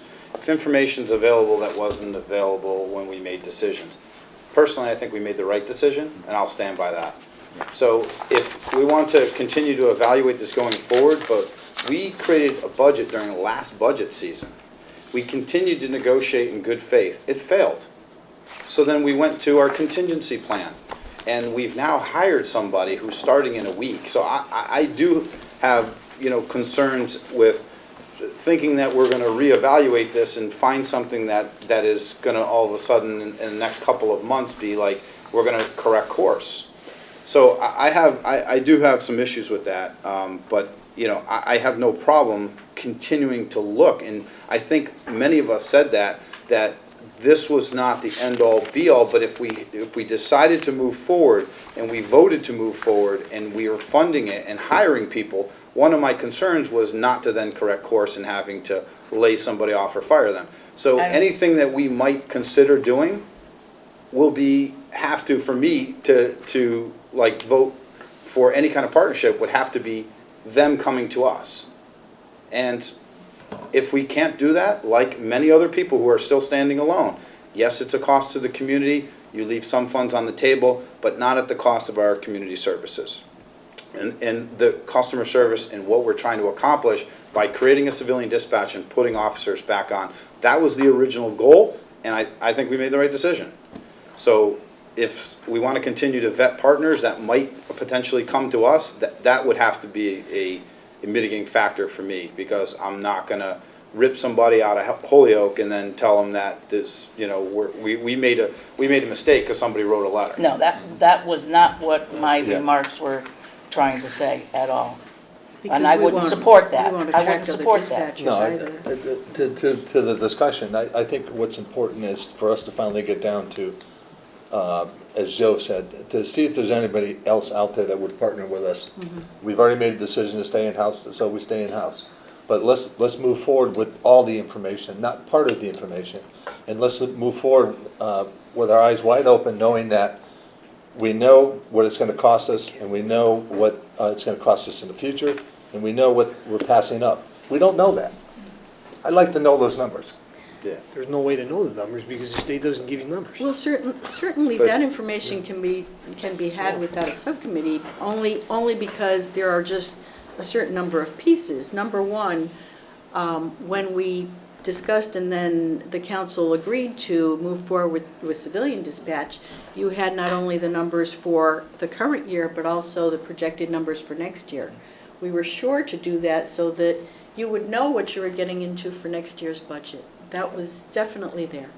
The second piece is that it sounds like a huge pool of money that's being given out by the state, but that's what Councilor Manley said is correct. It's not projected ahead of time. It's more as the state's budget is dissected, then they come up with how much it's going to be. It sounds like huge amounts of money, but there are 300 and however many 51. towns 51. in Massachusetts. That's a lot of towns to be asking for that money. What was given to the Chicopee, what was promised to the Chicopee Regional Dispatch is quite different from what they're actually getting. So it sounds like huge pools of money. Certainly I can get the information on what was granted this year and how it was divvied up. That's easy enough to get. Projecting what it's going to be next year, we can ask that question, but I don't know that we can get that until the state budget actually says how much is going to that emergency preparedness division, and then how much of that is going to go to shared dispatches. Okay. Thank you. Just a follow-up question, Denise. I don't have the number at the top of, on the tip of my tongue, of how much we allocated for this potential project for FY19. Was it I think it was I don't 311. 311,000? 311, plus there was an 85,000 that was under the police budget for a civilian that would be in there after Right, hours. so roughly 400,000 is available right now. Will that 400,000 take us to June 30th? Absolutely. Absolutely. And the letter states something about we're not getting grants. We still are You get the getting our 911 grant, I 911 know grant. So, Yeah. and in fact, there's discussion about ways of maximizing how we can get grants with our new dispatch center. So, and how to approach other communities. But we need to be a bit of a proven group before we go out there. And to be a proven group, we need to attract employees to that know that they're here to stay for the long term, or why would they leave where they are? So I think certainly we are headed down a good path, and it's been a very hard-fought, well-thought-out path that the town has taken. Good. Thank you. Any other comments? Okay, moving on to proposed revision to town council rules. I am the individual who asked for that to be on the agenda. You have the text of the proposed rules in your packet. For the public, the proposed changes to our council rules simply under, where is my backup information? Under the topic of committees, simply delineates the difference between a standing committee and an ad hoc committee. Obviously, ad hoc, is an appointed group to perform a specific task for a specific, usually shorter duration of time. And in the council, the recommended language, I have tried to dress up and define the purpose for each of the standing and ad hoc committees by saying what their composition would be, as well as what their charge would be. So that's the broad overview. There is also, and that would be under Rule 11. I'm going to just look on with Councilor Kane a minute because it must be clipped wrong here. All right, thank you. That would be under Rule 11, defining the parameters and the guidelines. There is also, I'm recommending, and this has been from some discussion over the last few months with Mr. Florence, a change to Rule 5 of filing deadline for regular meetings. Up to this point, our rules ask that department heads particularly who wish to be on an agenda or give backup information needed to do so 7 work days prior to the scheduled meeting, which would put them back over a week and a half. It would seem, in talking with Mr. Florence, that 5 days is a much more manageable amount. It does not put this council at any disadvantage because the information is forwarded to us on a Friday as soon as the agenda is posted. So from the council's point, it will make no difference for us. It just lessens the advance time for a department head. But in reality, they still have to be a week ahead. This just chops off 2 days. And, so that said, is there any discussion on the proposed language?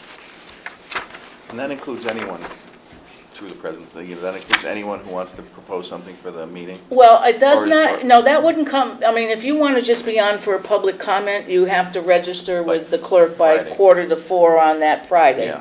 But So, how about like a liquor license or something?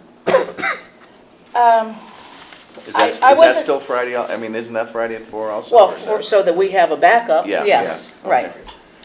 This is more for the internal workings of the Okay. council, through the internal workings of town hall, let's say. Yeah, okay. I was just Yeah, thinking about yeah, it. we don't, it's not intended to restrict the public, because they would not really, as much as they could look it up on the internet, they're not going to control a working knowledge of that to And you- anticipate an And you application. know there's a last minute people, even though we try to discourage that. Yeah, In right. fact, according to council rules, public comments, they can sign up 3:45 the day of a meeting. The day of, okay, it's not Friday. So we are entertaining the last minute, not said in a disrespectful way, but that opportunity. Any discussion on these proposed changes? Everybody's okay with it? So I will entertain a motion then from somebody. It's you, but Is Paul, there that's one- yours. I'm not here Is somewhere. there one to read? Make a motion to approve the proposed revisions to town council rules as presented. So moved. Second. Motion's been made and seconded to approve the recommended changes to the council's rule number 5, as well as rule number 11. All those in favor, please say yes. Yes. All those opposed, please say no. The motion carries unanimously, and those corrections will be made through the clerk's office soon. It doesn't have to be tomorrow morning. And then, Tom, would you make sure that the revision copy is posted on the website for the public to see? Okay. Next item on the agenda. The master plan presentation from our Director of Planning and Community Development, Connie Broders. And again, thank you for your patience. Oh, my goodness. Thank you very much. I'm delighted to be here, members of the council, Town Manager Denise Menard, and also Town Clerk Tom Florence. I'm excited to discuss with you the master plan presentation survey, and I would also like to invite to the table my planning board chair, if I may, George Kingston. So I believe you received, Constance Tilly Broaders, 6415 Bigelow Commons, Enfield, Connecticut, 06082, for the record. I believe that you received a copy of the PowerPoint presentation, as well as the comments that were received for the survey. So if we look at the PowerPoint that was presented to you, I would like to explain the purpose of the plan. So under Massachusetts General Law, Chapter 41, Section 81D, Master Plan Economic Development Supplement, a planning board established in any city or town under Section 81A shall make a master plan of such city or town, or such part or parts thereof, as said board may deem advisable, and from time to time may extend or perfect such plan. Such plan shall be a statement through text, maps, illustrations, or other forms of communication that is designed to provide a basis for decision-making regarding the long-term physical development of the municipality. The comprehensive plan shall be internally consistent in its policies, forecasts, and standards. So underneath our state enabling legislation, we're required to create this master plan and update it, and our plan has not been updated since 1976. Where were you all in 1976? So if you think about, I was writing down, actually I was your Columbus Day Queen. I was your bicentennial Columbus Day Queen, and I was doing this. So a lot has changed. I have raised a family, I have grandchildren, and I am now here as your town planner and community development director. So because so much has changed, our master plan has not kept pace with what has been happening, not only in planning and planning initiatives, but also with what's been happening in the municipality.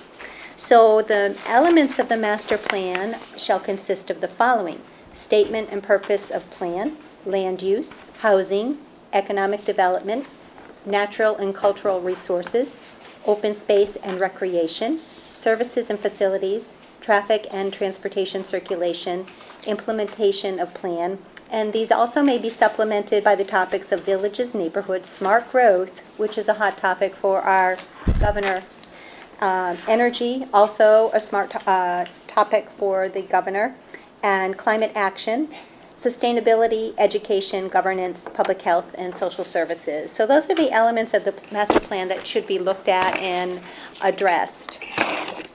We conducted our first public outreach at National Night Out on August 7th, 2018 at East Long Meadow High School. There were approximately 100 paper surveys distributed at East Long Meadow Town Hall and the East Long Meadow Public Library during August of 2018. The responses to the paper survey amounted to 32, and the survey was uploaded to Planning and Community Development, the webpage, on August 8th, 2018, with a link through the town's Facebook page using SurveyMonkey on August 15th, 2018. We received 608 responses to the online survey, and that is amazing, because when you look at what is possible, we talked about voting earlier, 608 responses to the survey. So there's definitely an interest out there in updating this master plan, or at least responding to the survey. The typical time spent completing the survey was 3 minutes and 12 seconds, so it was quick.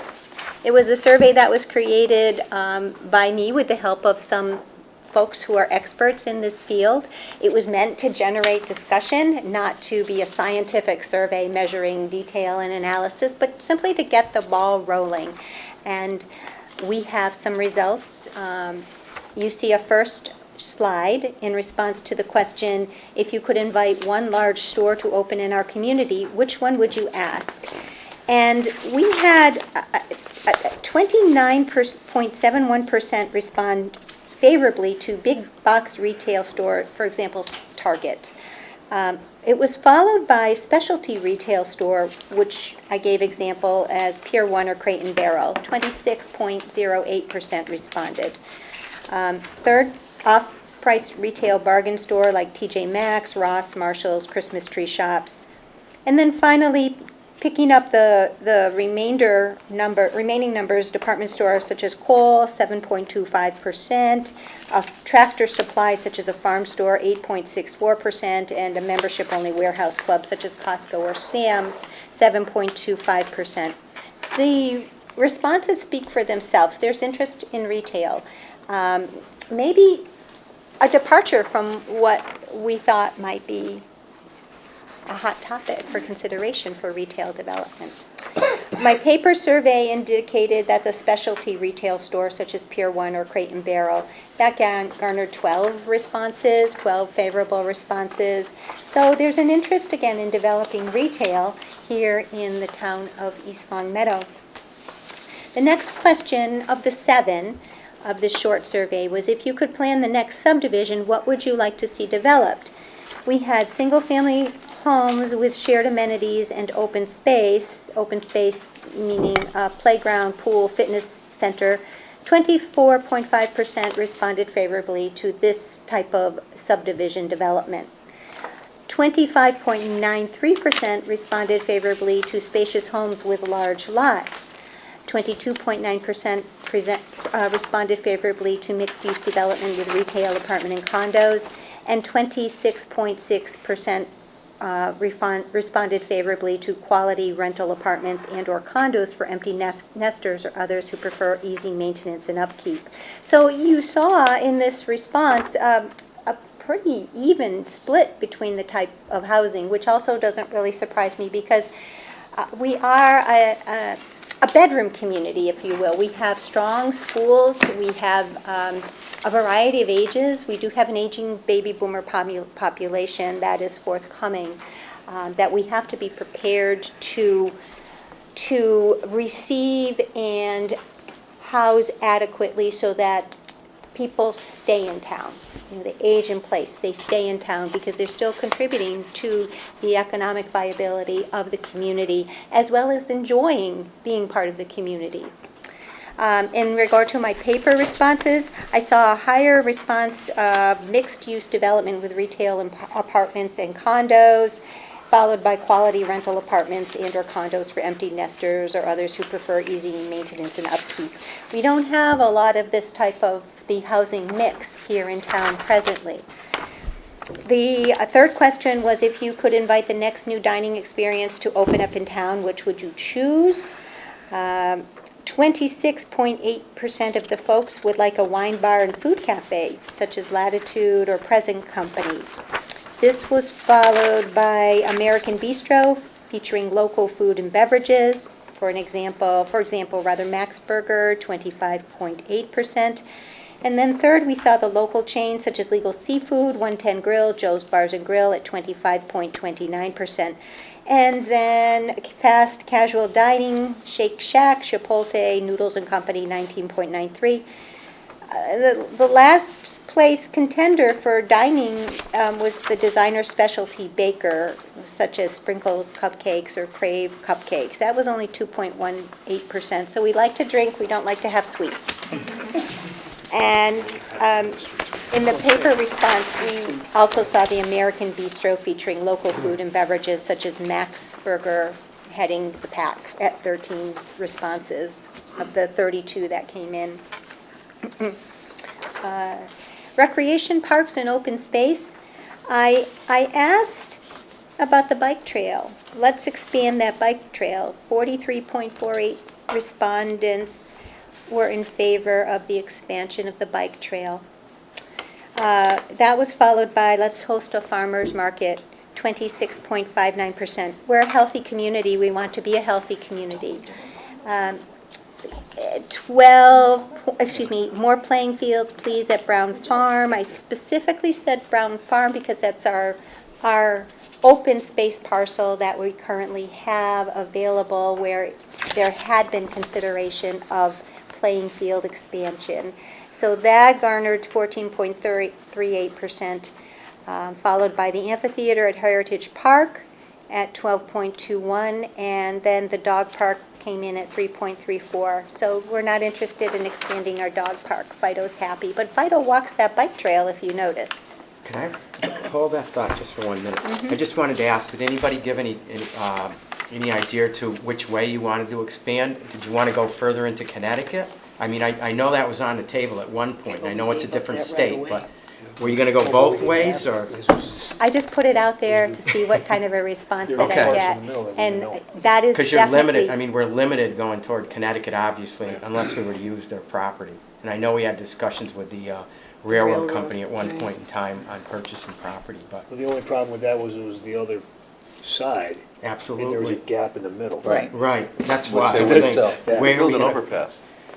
Yeah, we should have done that. Yeah. So, you know, maybe It's a we long take overpass. a left or a right instead of going straight and ended up in back of the mall. But wasn't the original North Main. proposal to go all the way to Stop and Shop? Yeah, but Falcone owns that property Yeah. behind Yeah. it. Yeah. That's the It's stumbling block there. Yeah. I'm sorry. for That's the all right. interruptions. No, I'm glad you're talking about it. That's the point. Okay. And in my paper responses, again, 17 respondents favored the expansion of the bike trail, followed by the farmer's market. And I have the next question, and we're coming to the conclusion. Historical preservation, we want to definitely save our farms, 39.60%, and save the railroad station, 34.4%.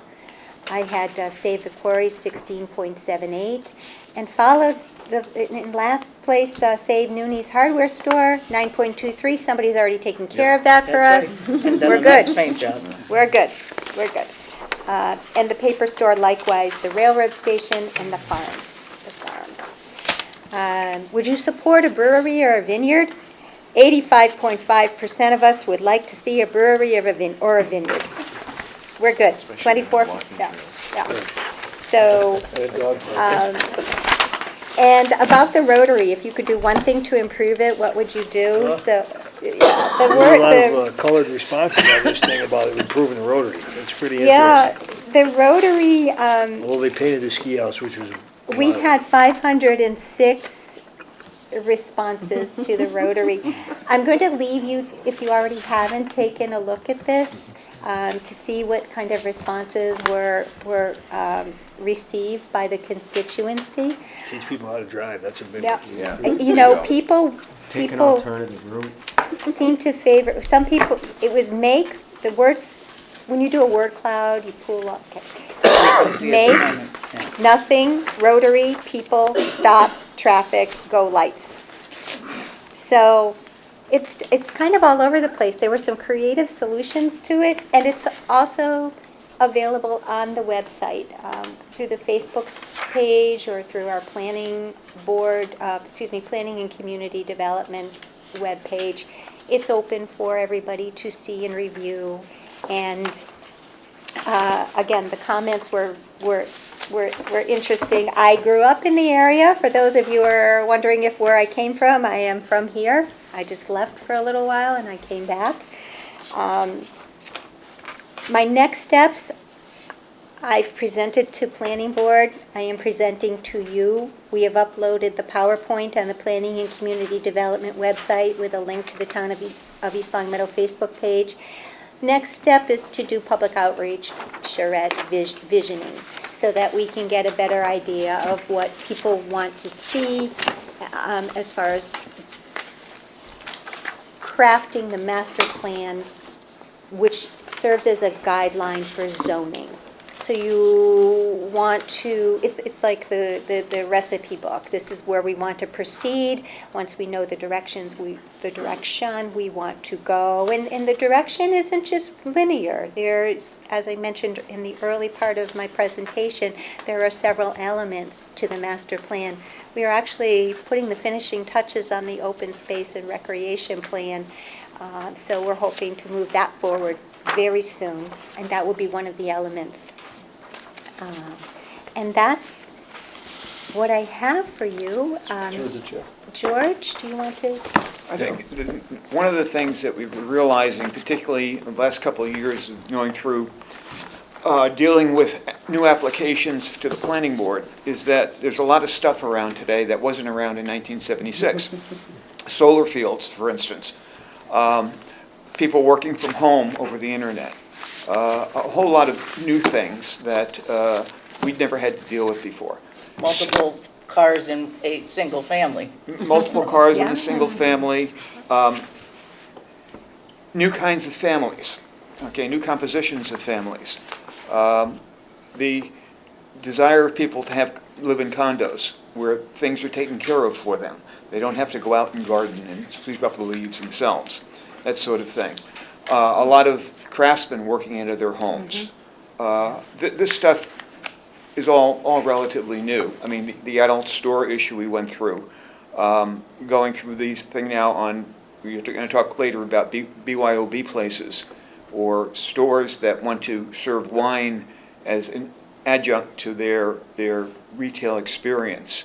You know, these are things that weren't there. And we need to look forward so that we don't get caught blindsided by every new application that comes in.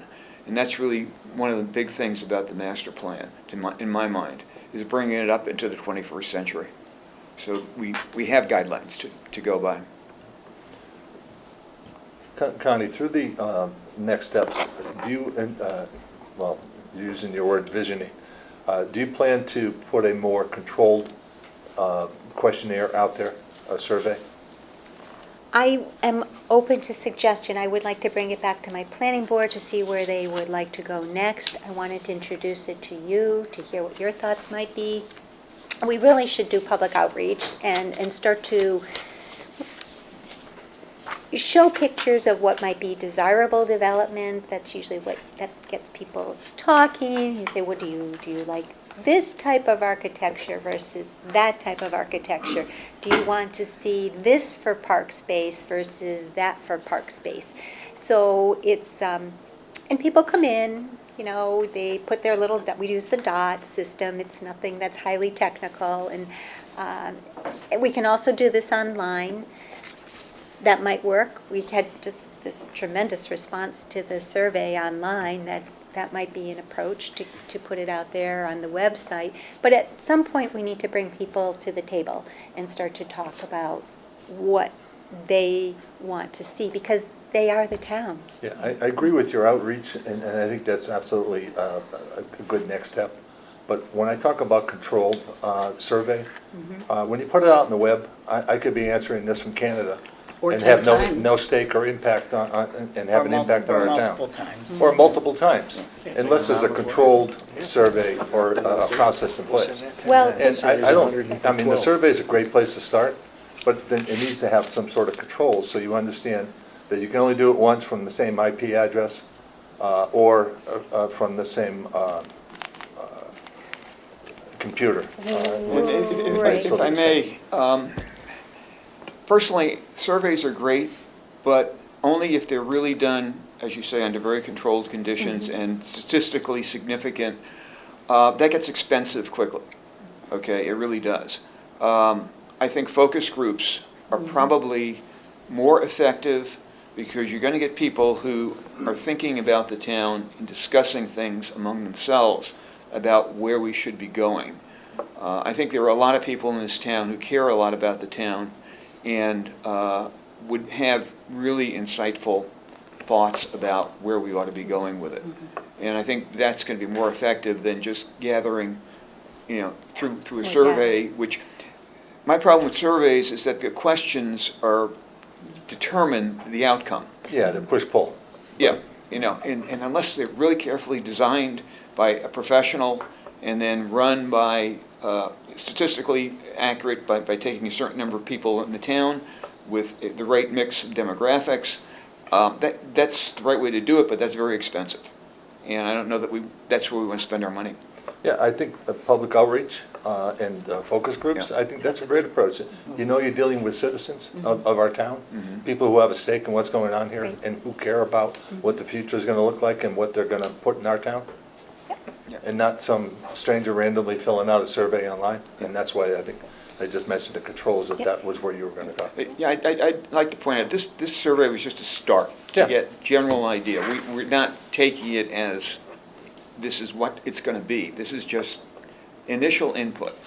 And it's going to be a long process with a lot of involvement from you from the town, from people in the town, from businesses in the town, who maybe don't live here, but someone owns a business in town. We need all of that. We need the Okay. stakeholders. We Yeah. need the stakeholders at the table, so. It's good. Okay. A lot of good work that's been started. Yeah, this was a great start, and the couple comments, just was constructive. I liked the fact that survey 1.1, because I think some of the challenges were playing Solomon. You had to choose between, do I want to save the farms or save the quarry?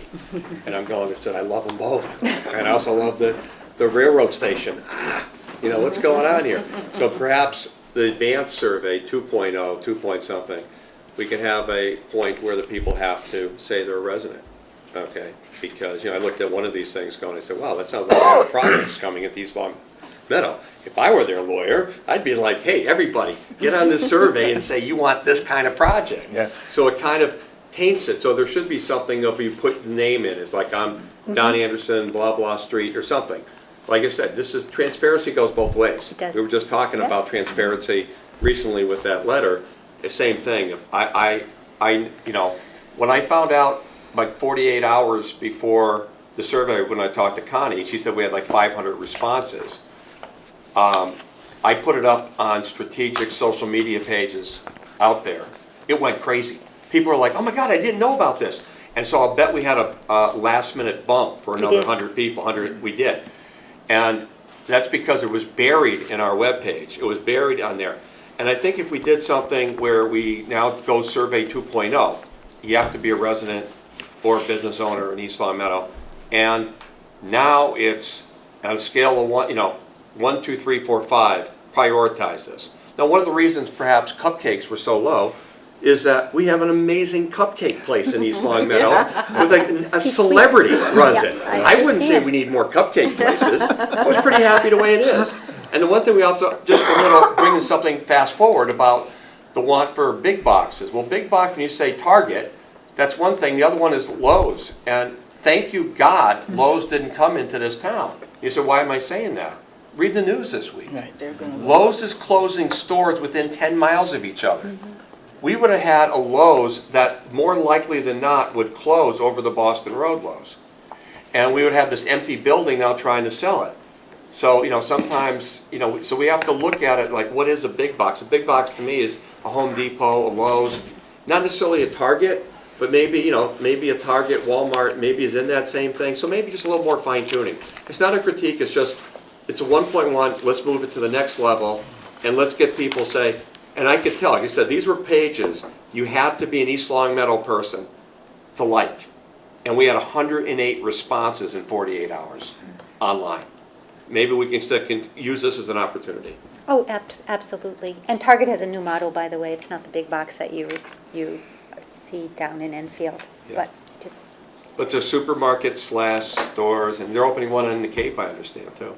We'll see what that turns no, out. it's different from that big box super Target store. It's a multi-level type of structure like the former department stores used to be, your Oh. Steigers, your G-Fox, your Heavy, and it's much smaller because they're finding that they don't want to go in that direction, Right. Anymore.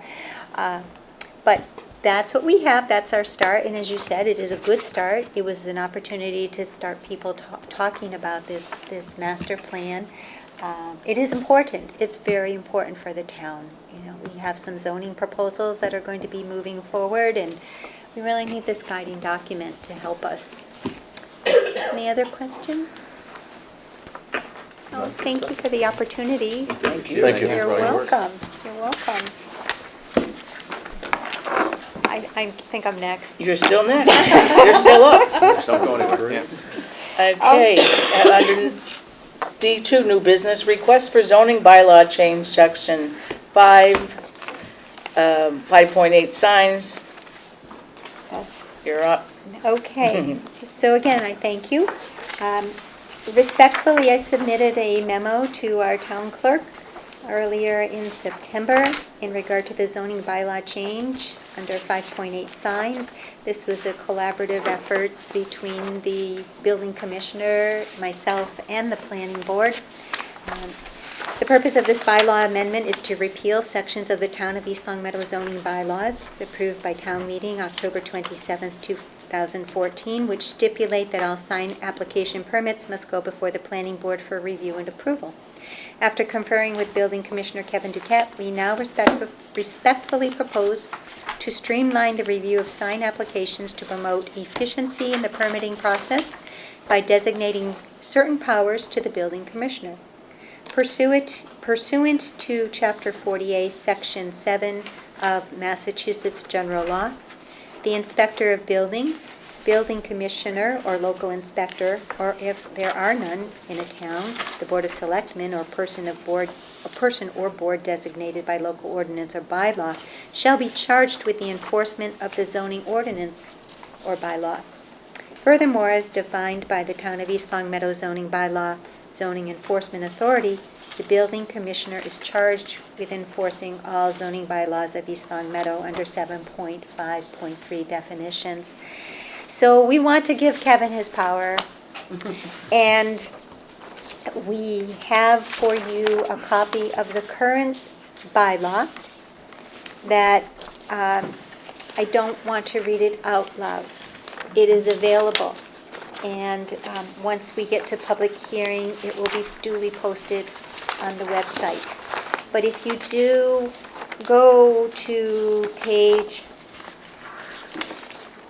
9 of 16, the proposed bylaw amendments, you should have the full context of the bylaw with the amendments that are either inserted in red ink or stricken through the font being strike font. And that will show you exactly what we're looking to do with this zoning bylaw. Do you all have a copy in color? Yep. Okay. I'm confident you've all had an opportunity to review this before you came to the meeting this evening.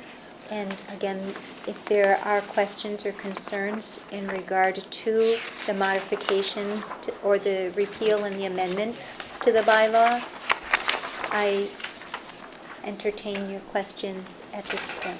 I have a question. In the initial process, when we were sent the documents, they were scanned, so the color and the striking didn't come through. So it was very difficult for me to try to interpret what the current law was and what you were changing. If it's been posted to the website, I would strongly recommend that the charter be followed, that be corrected. If we're going to post it, people need to be able to see that and follow that in a very readable format and not try to figure out what's going on. And to my point, I think it needs to be fixed on the website if it isn't already, before it goes to planning, if it goes there. That was submitted to the town clerk, and they just need to remember to scan in color. Color. So I'm sure that can be remedied tomorrow. Yep. George? Yeah, I mean, the purpose of this obviously is, right now, we rubber stamp basically all sign permits because they've been approved by the building inspector, who is the enforcement officer that meet the bylaw. And he approves it, he's going to not enforce it. Okay, luckily, we now have a absolutely outstanding building commissioner who is working with us very closely and whom we trust to give the sign permits and make sure that the signs are the right size and everything under the bylaw. It will relieve the board from doing a lot of busy work that we don't really need to do, okay? And that's why we're doing this. I might add that because we work so well now with the building commissioner, you're going to be seeing a bunch of minor changes to the zoning bylaw coming by you, because there's a lot, it's kind of like an old ship that has all these incrustations on it, the barnacles. And that's what has happened, is we had a bylaw and we kept amending it over the years. And there are parts of it that are inconsistent, that are not complete, that need to be fixed. And we're going to be coming to you with that. In the past, it meant going to town meeting, which made everything wide open. Here, we're going to come to you. You can either approve it or not, but you'll be able to see that we're making this much more easy for particularly applicants to use, and speeding up the application process, the permitting process. So what we're asking you to do is to send it back to us so that we can hold our public hearings and then you can hold yours. Okay. Any other discussion? I'll entertain that motion. And it is number D2. It's got my name on it if you want me to do it. That's Yes, you. it does. Of course, that's you. It's the old expression, this has got my name on it. I'd like to propose a motion to refer a request for a zoning bylaw change, section 5, 5.8, signs, to the planning board for their review and public hearing. So moved. Second? Motion's been made and seconded. All those in favor, please say yes. Yes. Opposed? Please say no. Motion carries unanimously. Thank you very much. George, it's all yours. Thank you. Continuing Don't go anymore, on. you got one more. Yeah. One more. So I will read to you, for the purpose of amending and clarifying Section 8, definitions, under the Town of East Long Meadow zoning bylaw, the following words shall have the meanings given hereinafter. Commercial vehicle.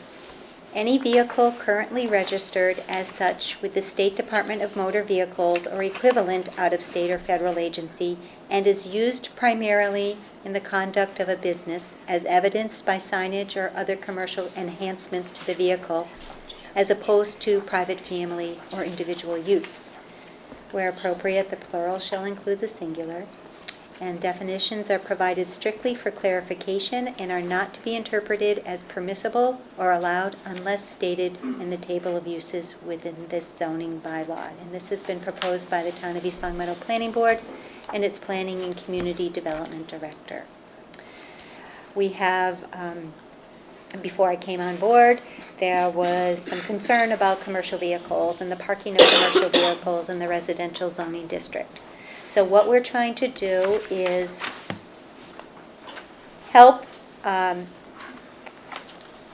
a clearer understanding of what a commercial vehicle is without getting bogged down in the minutia of, well, it must weigh this and it has to do that and it has to. So we're trying to make it streamlined, easy to interpret, and simple. Simple. Part of this came, again, from the building commissioner. He felt it was almost impossible to enforce the current bylaw without a good definition. And we got a lot of pushback using only definition of having commercial plates on it. Because there are people who have vehicles that the state requires to have commercial plates, but they use them for their personal use. The vehicle, for instance, some vehicles that are used to pull travel trailers have to be big enough that they would require commercial plates. So we talked to a lot of people and what we heard was what people didn't mind seeing pickup trucks in driveways. A lot of people drive pickup trucks. What they didn't like was seeing the portable billboards, which are a lot around, where somebody's got a truck and it's wrapped by our local truck wrappers with signage and everything else, and they park it in front of the house, and it's basically a portable billboard. So that was why we wrote the bylaw the way we did. We feel the way it's written, it is enforceable. It is not a burden to people who have commercial plates on private things that they use for their private use. And in fact, if someone used a truck for business but had magnetic signs and didn't have them on the truck when it was in the front yard, nobody would know. So that's where we came from. I mean, the big objection we got from people was trucks with signs on them being parked on the street. Or not on the street, but in the driveways. Okay. That weren't hidden. And part of that came from because I believe you passed a parking ordinance that says you couldn't park these trucks on the street. Right. So they moved them to the driveways. Okay? And the same problem occurred. So again, we'll hold a public hearing on this, and I'm sure we'll get a lot of input from the local tradesmen on it. But we got to move forward in some way. It's taken a while to come up with something that we think will work, but we think it will. Good. Any other questions? Go ahead.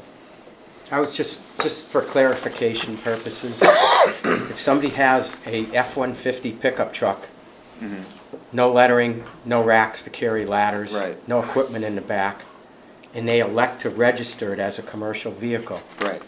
they won't be fined? No. Okay. No. And that's my point, because some people will elect to do that for tax purposes. Yeah.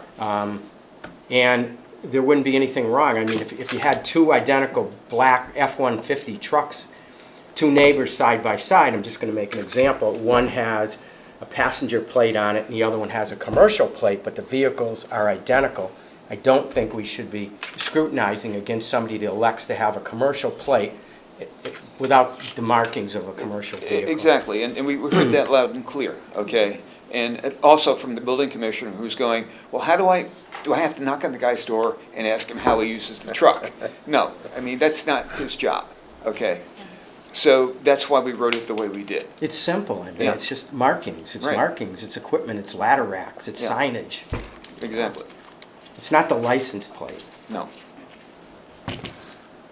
All right, so through the chair, so if it, basically you're saying if it quacks like a duck, it's a commercial vehicle. Yeah, like somebody back in the day, since we're talking, you know, back in the 70s and stuff in a previous conversation. Go ahead. Like a Mary Kay cosmetic type car would be a commercial, I mean, would be. Well, just the fact Well, that the it's pink would pink stand out. would not make it a commercial Not- vehicle. But the labeling. The of- label, yeah, the labeling. the sign on it. Okay. Yeah. And even without a non-commercial plate. Yeah. Gotcha.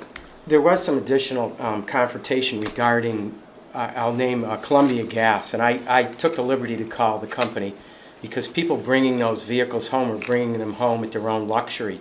They were saying that they were first responders, and there's no truth to that as far as them being first responders. It was a convenience, and the police department allocated space for them to be able to park those vehicles up there, so they have a place to put them. And I know you probably dug into that and got to the bottom, but I did call the gas company, and they said, no, we recognize we are not first responders. So. Thank you. Other questions? Then we have a motion. That might be me. Yes. That is. 3D3, right? Yes. For a request for zoning bylaw amendment, section 8, definitions, commercial vehicles, to the planning board for the review and public hearing. So moved. Second? Motion's been made and seconded. All those in favor, please say yes. Yes. Opposed, please say no. Motion carries unanimously. Thank you. Thank you very much, Thank you. again, for waiting George. so long. Thank you. George, the same. 8D4, discussion of BYOB policy/bylaw. Tom, can you give the backdrop to this, how we came to be putting it on our agenda? Yeah, it's something that probably going to be happening as we go forward. I know there's a wandering spirit now, there's painting with a twist, there's, people are looking into getting wine when they get their nails done, when they get massages. So there's just, it's all kinds of things that I know are going to be upcoming. Presently, right now, we don't have any policy in place for a BYOB policy. So trying to, be proactive. We've reached out to different cities and towns and got, what they do. And it's a situation, unless we have some kind of policy, either just saying no, or we have a policy with conditions. It's something that's going to be reoccurring and it's going to keep coming up. And to protect us the best way, we should have something in place. Okay. Any discussion? Didn't Peppa's try to do that? And Yes. They were There's a whole asked bunch to of them stop. now, and that's how we got, Right. it really got into this because the wandering spirit thing brought it sort of To the surface, to the right? surface. There were some other places that Well, had already done it, or yeah, so we sort of have to, not walk a fine line, but we've got people like Painting with a Twist who's had it Right. for years. So, you don't want to go back and Without a ruin policy. their business Right. because of a change in the law, so we're gonna have to, sort of tread carefully and and take those into consideration if we decide to do something. Because I was reading through some of the other towns, some of them are like from 5 to 10 at night, and some of them you have to have a common victualler's license. So So I'm sure, there's- I'm sure Penny with a Twist doesn't. So I don't want to, damage them in that regard. But, and I don't know if you can not change the rule, but have a different rule for newcomers coming in and not get sued, Correct. Did you have? Yeah, no, that was the Yeah. comment was, was gonna say too because is we didn't the- mention restaurants, and I mentioned Right. Peppa's as one example. Yeah. The licenses. So I would recommend that this should go first to the licensing matters committee to look at, and then based on whatever their recommendation is, it'll then have to go to the bylaw subcommittee. Let me pause and say thank you to Jeannie for all of this comprehensive search of various practices in all the towns, because that's a huge step already crossed off for the licensing subcommittee to have to look at. So again, thank you for that. So I would entertain a motion to move this first to the licensing matters subcommittee. So moved. Second. All those in favor, please say yes. Yes. I want to say Please aye say, so bad. huh? I want to say What happened aye to so aye? badly. I've been saying aye for Well- 9 years. All right, I'll go No, back. no, you don't have to. All You're really opposed, please say nay, no. Well, now we sound like a bunch of horses. Nay. Nay. Yeah. Yeah, the motion carries. I think we've done all the business for our regular meeting. I will note for the public, we don't have an executive session, correct? I'll note for the public that the council began at 5 with a budget session and recessed until to go back to that work at the conclusion of this meeting. So I will entertain a motion to, Before we do that, can we continue this meeting to end concurrently with the other meeting, or does it matter? Or do we have to end this meeting first? I think we have to end because they were separately posted. Okay. I'll make a motion to adjourn. Only to open up the other. Only to return to the other meeting. All those in favor? Second motion. I'm sorry, I it's, just seconded it. Yeah, we're there. motion's been made and seconded. Okay, just say one. All Say those yes in or aye. favor, raise your hand, how's that? No. Yes. So, I'm sorry. Yes, well, now we're getting a little punch drunk. Yeah, yes. Please say whatever. aye. Aye. All those opposed, please say no or nay, whatever your pleasure is. Created a problem. The regular scheduled meeting is adjourned at 8:32, and we will continue back to our work session. We will reconvene our regular meeting on Tuesday, November 27th. Thank you, happy Thanksgiving, and good evening.